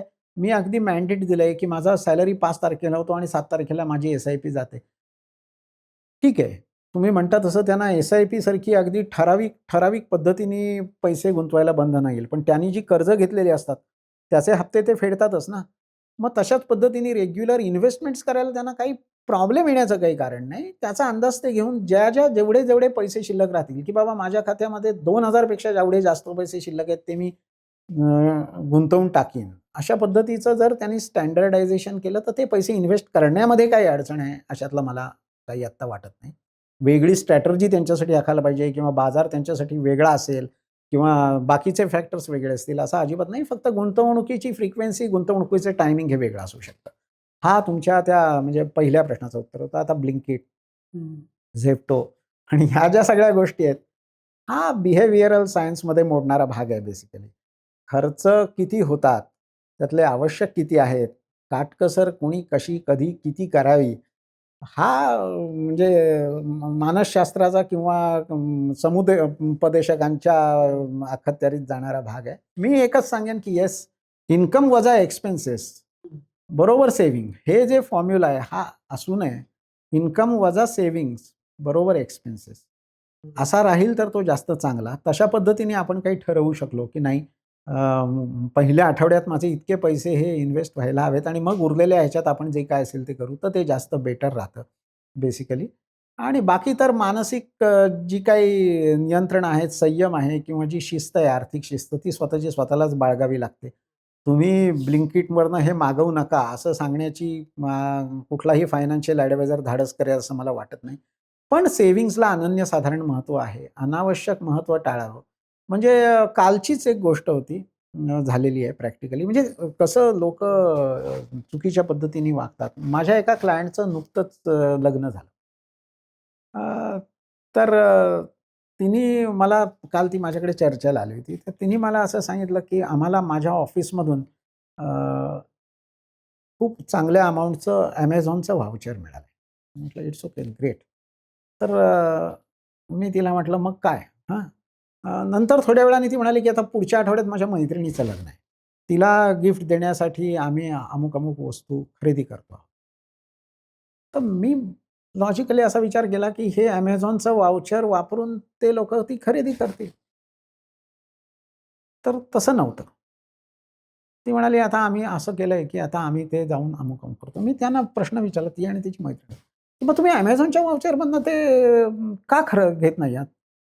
तर त्या म्हणाल्या, की नाही आम्ही एका विशिष्ट स्टोअरमध्ये जाऊन ती वस्तू बघितली. ती Amazonवर जेवढी मिळते त्याच्यापेक्षा तो आम्हाला ₹200 कमीनी द्यायला तयार आहे." तर मी म्हटलं, "पण ₹200 कमीनी तो देत असेल, पण पैसे तुमच्या पदरचे जाणार आहेत ना. इथे तुम्ही Amazonला तुम्ही दुसऱ्याने मिळालेले पैसे वापरणार आहात. त्या वॅलेटला 6 महिन्याची एक्सपायरी आहे. हो. ते नाही वापरलं तर ते कुठल्यातरी अशाच गोष्टीसाठी खर्च होणार आहे. मग ₹200 6 महिने जर तुम्ही हे पैसे इन्व्हेस्ट केलेत एखाद्या चांगल्या IPOमध्ये किंवा संधीमुळे, तर ₹200 तुम्हाला मिळणार नाहीत का? स्वतःचे म्हणजे नको तिथे ती कंपॅरिझन, की इथे हे स्वस्त, तिथे ते स्वस्त आणि मग स्वतःचे पैसे घालवायचे आणि Amazonचं व्हाउचर ठेवायचं. तर मी त्यांना म्हटलं, की मला लॉजिकल वाटत नाही. मी जर तुमच्या जागी असतो, तर मी त्या Amazonच्या पैशांमधनं ती वस्तू घेतली असती आणि माझे स्वतःचे पैसे मी खर्च केले नसते. हा पहिला भाग. बरं मी म्हटलं ठीक आहे, ओके. मग आता तसं तुमचं ठरलं असेल, तर मी तुम्हाला दुसरा प्रश्न असा विचारतो, की मग ह्या Amazonच्या पैशाचं तुझं काय नियोजन आहे? तर तिने ते नेहमीप्रमाणे मग आम्ही असं करू शकतो, तर मी तसं करू शकतो. सगळ्या नको असलेल्या लक्झरीजची तिने यादी सांगितली. मी त्यांना म्हटलं, की तुम्हाला हे माहीत नाही का, तुम्ही एवढ्या टेक्नो सेव्ही आहात तर, की Amazon नाऊ वगैरे काहीतरी नवीन निघालंय आणि त्याच्यावरनं तुम्हाला जे किराणा माल लागतो, तूरडाळ लागते, बाकीच्या गोष्टी पण मिळतात. मग त्याच्यासाठी हे पैसे तुम्ही का वापरू शकत नाही? तर त्यांची तिरस्करणीय प्रतिक्रिया होती, की आम्हाला मिळालेली गिफ्ट आम्ही वांगी घेण्यासाठी वापरायची. काइंड हं. ऑफ. हे जे बिहेवियर आहे, हे तरुणाईचं एक टिपिकल बिहेवियर आहे आणि त्याच्यामध्ये आता अ, आपण त्यांना सांगणं आणि तुम्हाला मिळालेल्या गिफ्टचं तुम्ही परफ्यूम न घेता तुम्ही घरोपयोगी सामान घ्या, हा आर्थिक सल्ला म्हणून योग्य असू शकतो. पण ॲडवायझरनी तो क्लायंटला देणं हा बिझनेस घालवण्याची एक नांदी आहे. So that way ultimately I will say की हा ज्यानी-त्यानी ठरवायचा विषय आहे. पण स्टिल बचत करणं, योग्य प्रमाणात खर्च करणं, उधळपट्टी न करणं आणि ह्या सगळ्या ट्रॅप्समध्ये न अडकणं. म्हणजे माझा मित्र अभिजित कोळपकर आहे, त्यांनी ते कर्जाच्या संदर्भात मला वाटतं तुम्हीच केलंय त्याचं की काय? शेवटच्या प्रश्नाआधीचा प्रश्न तो असा आहे, की हे तर ठीक आहे, हे बाय चॉईस घ्यायचे निर्णय आहेत. आत्ता असं झालंय विशेषतः महागाई वाढते त्यावेळेला, की व्याजदर वाढतील, मग कित्येकांचे EMI असतात, EMI वाढतात. सो इन्कम तेवढाच आहे. Probably in couple of years इतकी हाईक मिळायची शक्यता नाही मार्केटमध्ये. पण इन्फ्लेशनमुळं माझा आउटगो मात्र वाढणार आहे. आणि ही माझ्या हाताबाहेरची परिस्थिती. ₹100 मिळत होते, ₹60 EMIला जात होते. 10 खर्च करून मी 30 इन्व्हेस्ट करत होतो. आता 100च मिळतायत, 70 EMIला जातायत, 10 खर्च करावेच लागतील आणि माझ्या गुंतवणूक योग्य रकमेची कमी झाली आहे. म्हणजे गुंतवणूक योग्य रक्कम कमी झाली. अशा वेळेला मग असं वाटतं की एस-आय-पी बंद करूया किंवा म्हणजे इन्व्हेस्टमेंटचे डिसिजन्स पोस्टपोन करूया. हे कसं हँडल करायचं? हा खरंच म्हणजे अनेक लोकांना भेडसावणारा विषय आहे आणि हे मी जे आता ह्याच्यावर उत्तर देणार आहे, हे याची थिअरॉटिकल चर्चा म्हणून अनेक लोकं संभावनाही करतील हे मला चांगलंच माहिती आहे, की जेव्हा इन्फ्लेशन वाढत असतं, तेव्हा बेसिकली पॅराडॉक्स हाच आहे, की इक्विटी इन्व्हेस्टमेंटच असा पर्याय असतो, की जो इन्फ्लेशनला बीट करत असतो. लक्षात घ्या. तर त्याच्यामुळे उलट अशा वेळेला तुम्हाला इक्विटीवर जास्त भरोसा ठेवायला पाहिजे. हे लक्षात घ्या. म्हणजे पण काय होतं, की बऱ्याच वेळा आपला जो विचार करण्याची आपली जी पद्धत असते, ती अनेक वेळा तर्कशुद्ध नसते. म्हणजे आता मला आत्ता अचानक आठवलं म्हणून तुम्हाला एक गोष्ट सांगतो, की माझा एक मित्र लहानपणीची माझ्या गोष्ट सांगतो. माझा एक मित्र आहे. त्याला त्याची ती जन्मपत्रिका वगैरे जेव्हा त्याच्या वडिलांनी दाखवली, तेव्हा त्या ते जे कोण ज्योतिषी होते त्यांनी सांगितलं, की "या मुलाला पाण्यापासून फार धोका आहे. सांभाळा." त्याचे वडील अत्यंत पापभीरू, देव भोळे गृहस्थ होते. त्यांनी ते गोष्ट लक्षात ठेवली आणि त्या मुलाला तो पाण्याच्या दिशेने कसा फिरकणार नाही ह्याच्यासाठी ते सदैव जागृत राहिले. आम्ही जायचो, पोहायचो. तो कधीही फिरकायचा नाही. आम्हालाही माहीत होतं, की ते काहीतरी आहे. नंतर एक दिवशी जेव्हा मी ह्या सगळ्या गोष्टीचा विचार करत होतो, तेव्हा मला एक गोष्ट स्ट्राईक झाली आणि मला राहावलं नाही. मी त्याच्या वडिलांना नंतर जेव्हा मला भेटले, तेव्हा विचारलं, की "शेठ, अं, ह्याला पाण्यापासून धोका आहे असं आपण लहानपणापासून म्हणता. मग खरं म्हणजे तुम्ही ह्याला पोहायला शिकवलं पाहिजे होतं ना." हं. आत्ता परिस्थिती अशी आहे, की तो जर चुकून कुठे एखाद्या बारीकशा डबक्यातही पडला, तरी त्याला पोहताच येत नाही. कारण तो कधी पाण्यात उतरलाच नाही.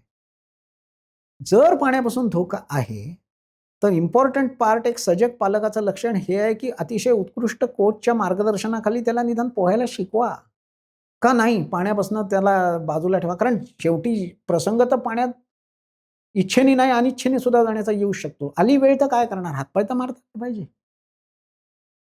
सो दॅट वे इन्फ्लेशनच्या रोगावर अक्सीर उतारा आहे इक्विटी इन्व्हेस्टमेंट. हं. हेच तुम्ही लक्षात घ्या. म्हणजे जर समजा पाचलगांचा पेट्रोलचा वर्षाचा खर्च हा समजा ₹48,000 आहे समजा आणि आत्ता विनायक पाचलगांना जबरदस्त भीती आहे, की आता पेट्रोल काय कुठच्या कुठे जातंय मला काय समजत नाही. पेट्रोल आता बहुतेक ₹150 होणार आहे. मग ह्याच्यावर उपाय काय आहे? ह्याचा लॉजिकल कन्सिक्वेन्स असा आहे, की जर कोणीतरी ते ₹150 तुमचे गोळा करतंय लिटर मागे, ते जातायत कुठे? हं. कुठे जातायत? कोणाला तरी मिळतायत. कुणाला मिळतायत? ऑइल कंपनीजना मिळतायत. ऑइल मॅन्युफॅक्चरर्सना मिळतायत. कोणाला तरी मिळतायत ना. तुम्ही देताय म्हणजे. Then why not shake hand with that companies? हं. जर मला एक्स पार्टी तिकीट देत नाही, तर पॉलिटिशियन काय करतात? राजकारण सोडून देतात का? दुसऱ्या पार्टीकडे जातात. इथे तुम्हाला तुमचे बॉन्ड्स पुरे पडू शकत नाहीयेत, एफ-डीज पुऱ्या पडू शकत नाहीत कारण त्यांचा फिक्स आहे. 8% ते देणार आहेत. इकडे इन्फ्लेशन वाढत चाललंय. आत्ता पेट्रोल ₹110 असेल, तर ते मला दिसतंय की ते ₹150 होणार आहेत. याच्यावर जर तुम्ही मला विचाराल, तर सर्वोत्तम उपाय हा आहे की जे लोकं ऑइल मॅन्युफॅक्चर करतात किंवा ऑइल डिस्ट्रिब्यूट करतात, अशा कंपन्यांमध्ये मालकी घेणं. आणि तो तिकडेच जो काही शेकडो लोकांचा फायदा जातोय, त्याच्यामध्ये वाटेकरी बनणं आणि तो फायदा घरी आणणं. हं. हाच असला पाहिजे ना. मी तुम्हाला सांगतो, की जर अशी एखादी ऑइल बनवणारी कंपनी असेल, ONGC असेल, मी आता नावं उदाहरणादाखल हो. घेतोय. रिलायन्स असेल किंवा डिस्ट्रिब्युटर मार्केटिंग कंपनीज आहेत, HPCL, BPCL असेल. जर आज 110 वरनं पेट्रोल 150 वर गेलं ना, तर जे काही त्यांना त्यांच्या दृष्टीने अतिशय जी काही गोष्ट झाली, ती त्यांच्या शेअर्सच्या भावामध्ये रिफ्लेक्ट होईल. आणि जर तुम्ही त्यांचे ओनर असाल, तुमच्याकडे त्या प्रमाणात त्याचे शेअर्स असतील, तर त्यांचा डिव्हिडंड वाढेल, त्यांच्या शेअर्सचा भाव वाढेल. तर तुमच्याकडे या गोष्टींना कॉम्पन्सेट करण्यासाठी इक्विटी इन्व्हेस्टमेंट वाढवण्याशिवाय पर्याय नाहीये. तुम्ही एक्झॅक्ट अपोझिटला तुमच्या मुलाला पोहायचा धोका आहे म्हणून तुम्ही पाण्याजवळ जाऊनच देत नाही आहात.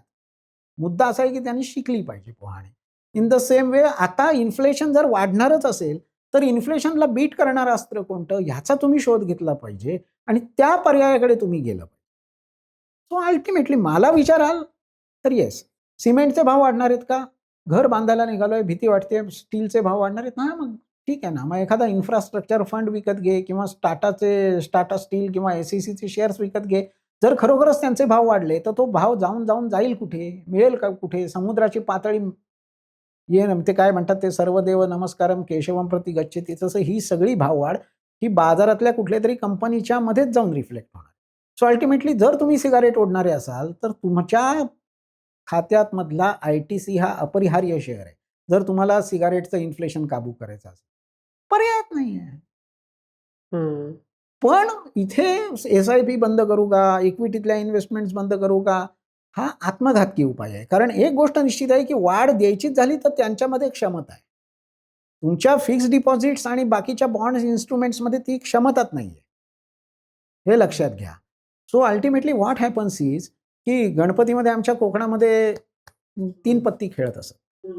आणि 3 पत्तीमध्ये मला खूप एकदा आग्रह झाला, की तू पण बसलाच पाहिजे आज गौरीनंतर ते अमुक आहे, तमुक आहे. मी बसलो, पण मला ते खेळायचं नव्हतं. तर मला त्यांनी एक रूल सांगितला, की तू जर पॅक म्हणलास आणि पत्ते ठेवून दिलेस, की मला या तुमच्या राउंडमध्ये पार्टिसिपेट व्हायचं नाही, तर एक नॉमिनल फाईन देऊन तू you can say pack.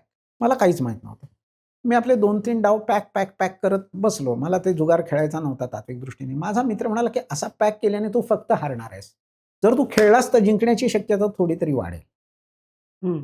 In the same way तुम्ही इक्विटीकडे जाऊच इच्छित नाही आणि इन्फ्लेशन वाढतंय आणि तुमचे इन्फ्लेशनपेक्षा कमी व्याजदर देणारे ऑप्शन्स तुमच्या हातात आहेत. You are bound to loose.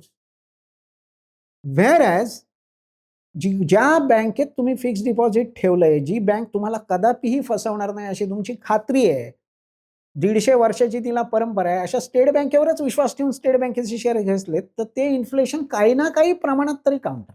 So exactly that's the point I want to emphasise, की इन्फ्लेशनला बीट करण्यासाठी इन्फ्लेशन हा मोठा शत्रू आहे.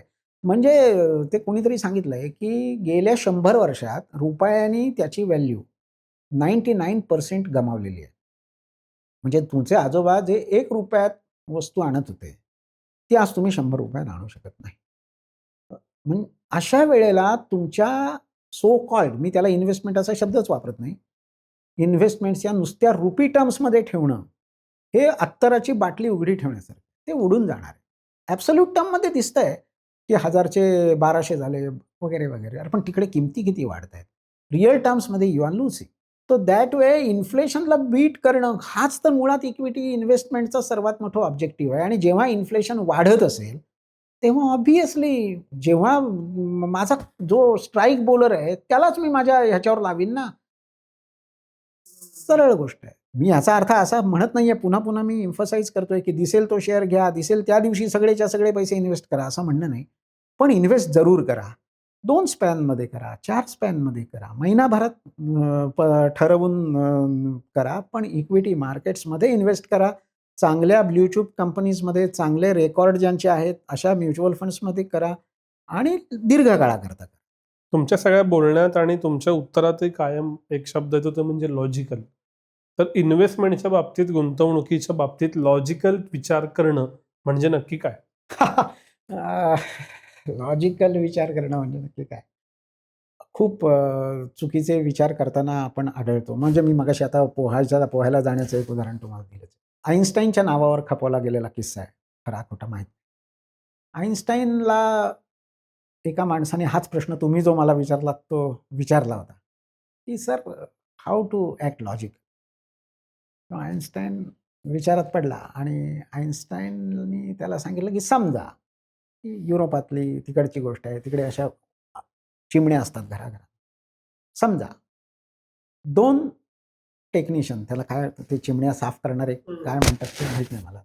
2 टेक्निशियन त्या चिमणीतनं ती साफ करायला वरपर्यंत गेले आणि ती चिमणी साफ करून, घासून, पुसून ते दोघंजणं खाली आले.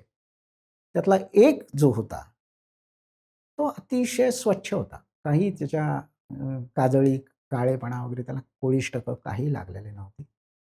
आणि दुसरा होता तो नखशिखांत काळा कुट्ट झालेला. ह्या दोघं असे एकमेकांसमोर उभे राहिले. आता मी तुला प्रश्न विचारतो, की ह्यातला कुठला टेक्निशियन पहिल्यांदा आपला चेहरा साफ करायला?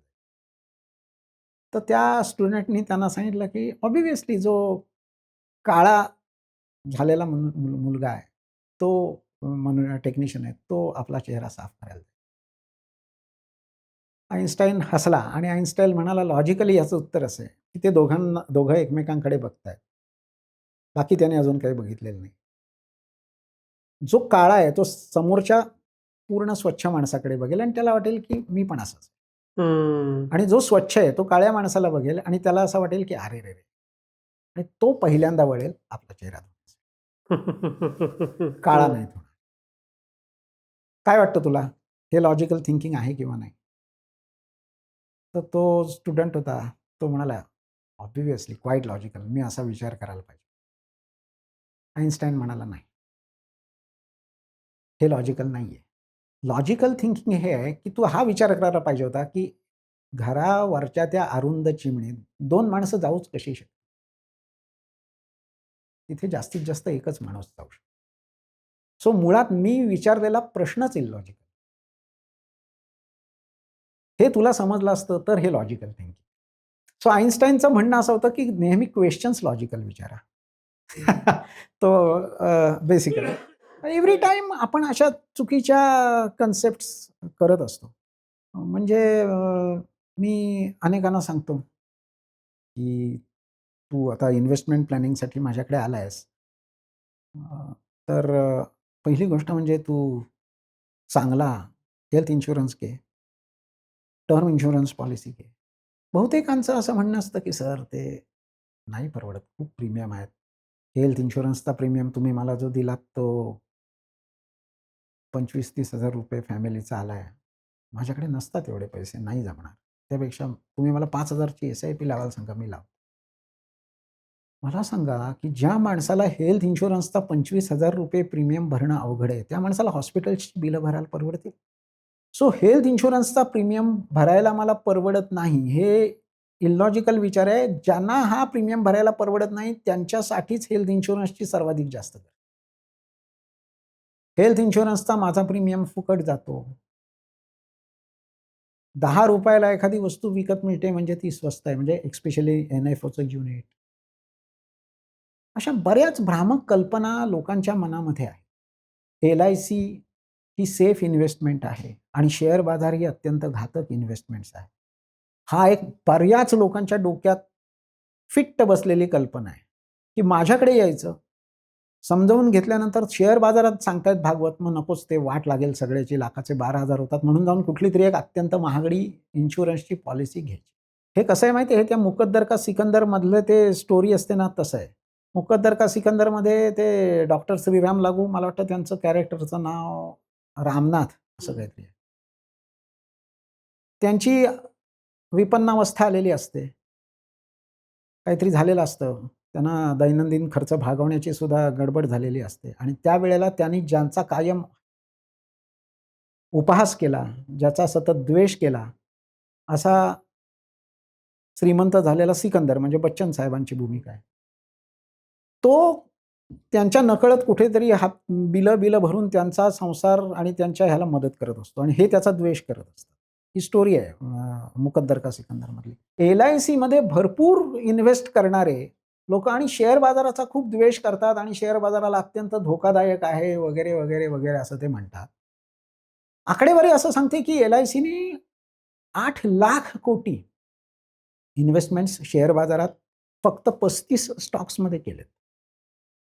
आणि जर तुम्ही गंमत बघितलीत, तर जेव्हा चांगला सीझन असतो, म्हणजे आता ह्या वर्षीचा माहीत नाही मला, तेव्हा एल-आय-सीची बॅलन्स शीट जर बघितली, तर एल-आय-सीला ह्या कंपन्यांपासून मिळणारा लाभांश आणि ह्या कंपन्यांपासून मिळणारे बाकी कधी विक्री केली तर फायदा, ह्याचं प्रमाण हे बाकी प्रीमियम्सच्या प्रमाणात इतकंच असतं किंवा कधी कधी जास्तही असतं.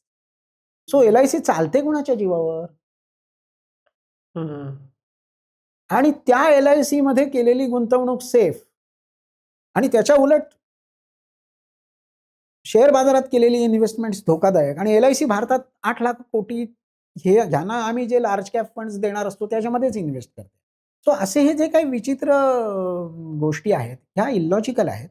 प्रत्येक बाबतीत असं होतं आणि प्रत्येक बाबतीत मी म्हणजे अनेक शेअर बाजारात तरुण लोक येतात त्यांनाही मी सांगतो की तुम्ही लॉजिकल थिंकिंग करायला सुरुवात करा की एखादी घटना घडली तर त्याचा शेअर बाजारावर काय परिणाम होईल याचं तुम्ही कोरिलेशन लावायला सुरुवात करा आणि मग तुम्हाला कळेल की बाजार तसा वागतोय का आणि मग तुम्हाला कळेल की लॉजिकल गोष्टी म्हणजे काय. म्हणजे उदाहरणार्थ जर समजा भारतीय सरकारने आजपासून अतिशय कडक धोरण राबवलं आणि सिगारेट हा शब्द सुद्धा कुठे दिसणार नाही अशा पद्धतीने जाहिराती आणि बाकी सगळ्यावर बंदी केली, तर ITCच्या शेअरवर काय परिणाम होईल असा जर मी कोणाला प्रश्न विचारला तर मोस्ट ऑफ द लोकांचं असं उत्तर येतं की ITCचा शेअरवर निगेटिव्ह परिणाम होईल. कारण ITC सिगारेटचा भारतातला सर्वात मोठा उत्पादक. पण अशी घटना जेव्हा घडली आहे यापूर्वी इतक्या तीव्र स्वरूपात नाही पण बाकी कुठल्या गोष्टीने तेव्हा असं लक्षात येतं की ITCला फायदा झालेला. माझ्याकडे आठवणीत मलाच माझ्या गुरुजींनी हा प्रश्न एकदा विचारला एका याने. तसं माझं उत्तर चुकलं. मी त्यांना विचारलं की ह्याचं कारण काय आहे? तर ते म्हणाले की ITCचे ब्रँड्स इतके इस्टॅब्लिश झालेले आहेत की त्यांना जाहिरातीची गरजच नाही. सो हा जो काही सरकारने धोरणात्मक निर्णय घेतला, जाहिरात बंदी करायला निर्णय घेतलाय, विक्रीला नाही. तर ITCची विक्री बेधडक चालू राहील कारण ITCचे ब्रँड गावोगावी, घरोघरी प्रत्येक माणसापर्यंत पोहोचलेले आहेत. ह्याचा फटका नवीन एंट्रंट्सना बसेल, त्यांचे ब्रँड लोकांना समजणारच. So this move is beneficial for ITC. तर अशा प्रकारे प्रत्येक वेळेला एखादी घोषणा जेव्हा होते, तेव्हा तिचा बाजारावर परिणाम काय होईल, याचं कोरिलेशन जर आपल्याला लावता आलं आणि तशी क्षमता जर एखाद्याने विकसित केली, तर तो शेअर बाजारामध्ये यशस्वी होऊ शकतो. म्हणजे मुथूट फायनान्स बाबतीत मी असा एक पोस्ट केला होता, की मध्यंतरी केरळमध्ये प्रचंड पूर आला काहीतरी, ती सुनामी वगैरे आली आणि सगळं वाहून गेलं. तर सगळे शेअर्स खाली यायला लागले त्या तिकडच्या. मुथूट फायनान्सच्या शेअरला ह्या सगळ्या गोष्टींचा फायदा झाला. याचं कारण की त्याचं लॉजिक एका फंड मॅनेजरने असं दिलं, की जेव्हा लोकांना आता घरं वाहून गेली आणि घरं वाहून गेली म्हणजे ही अशी निम्नस्तरीय लोकांचीच घरं वाहून गेली.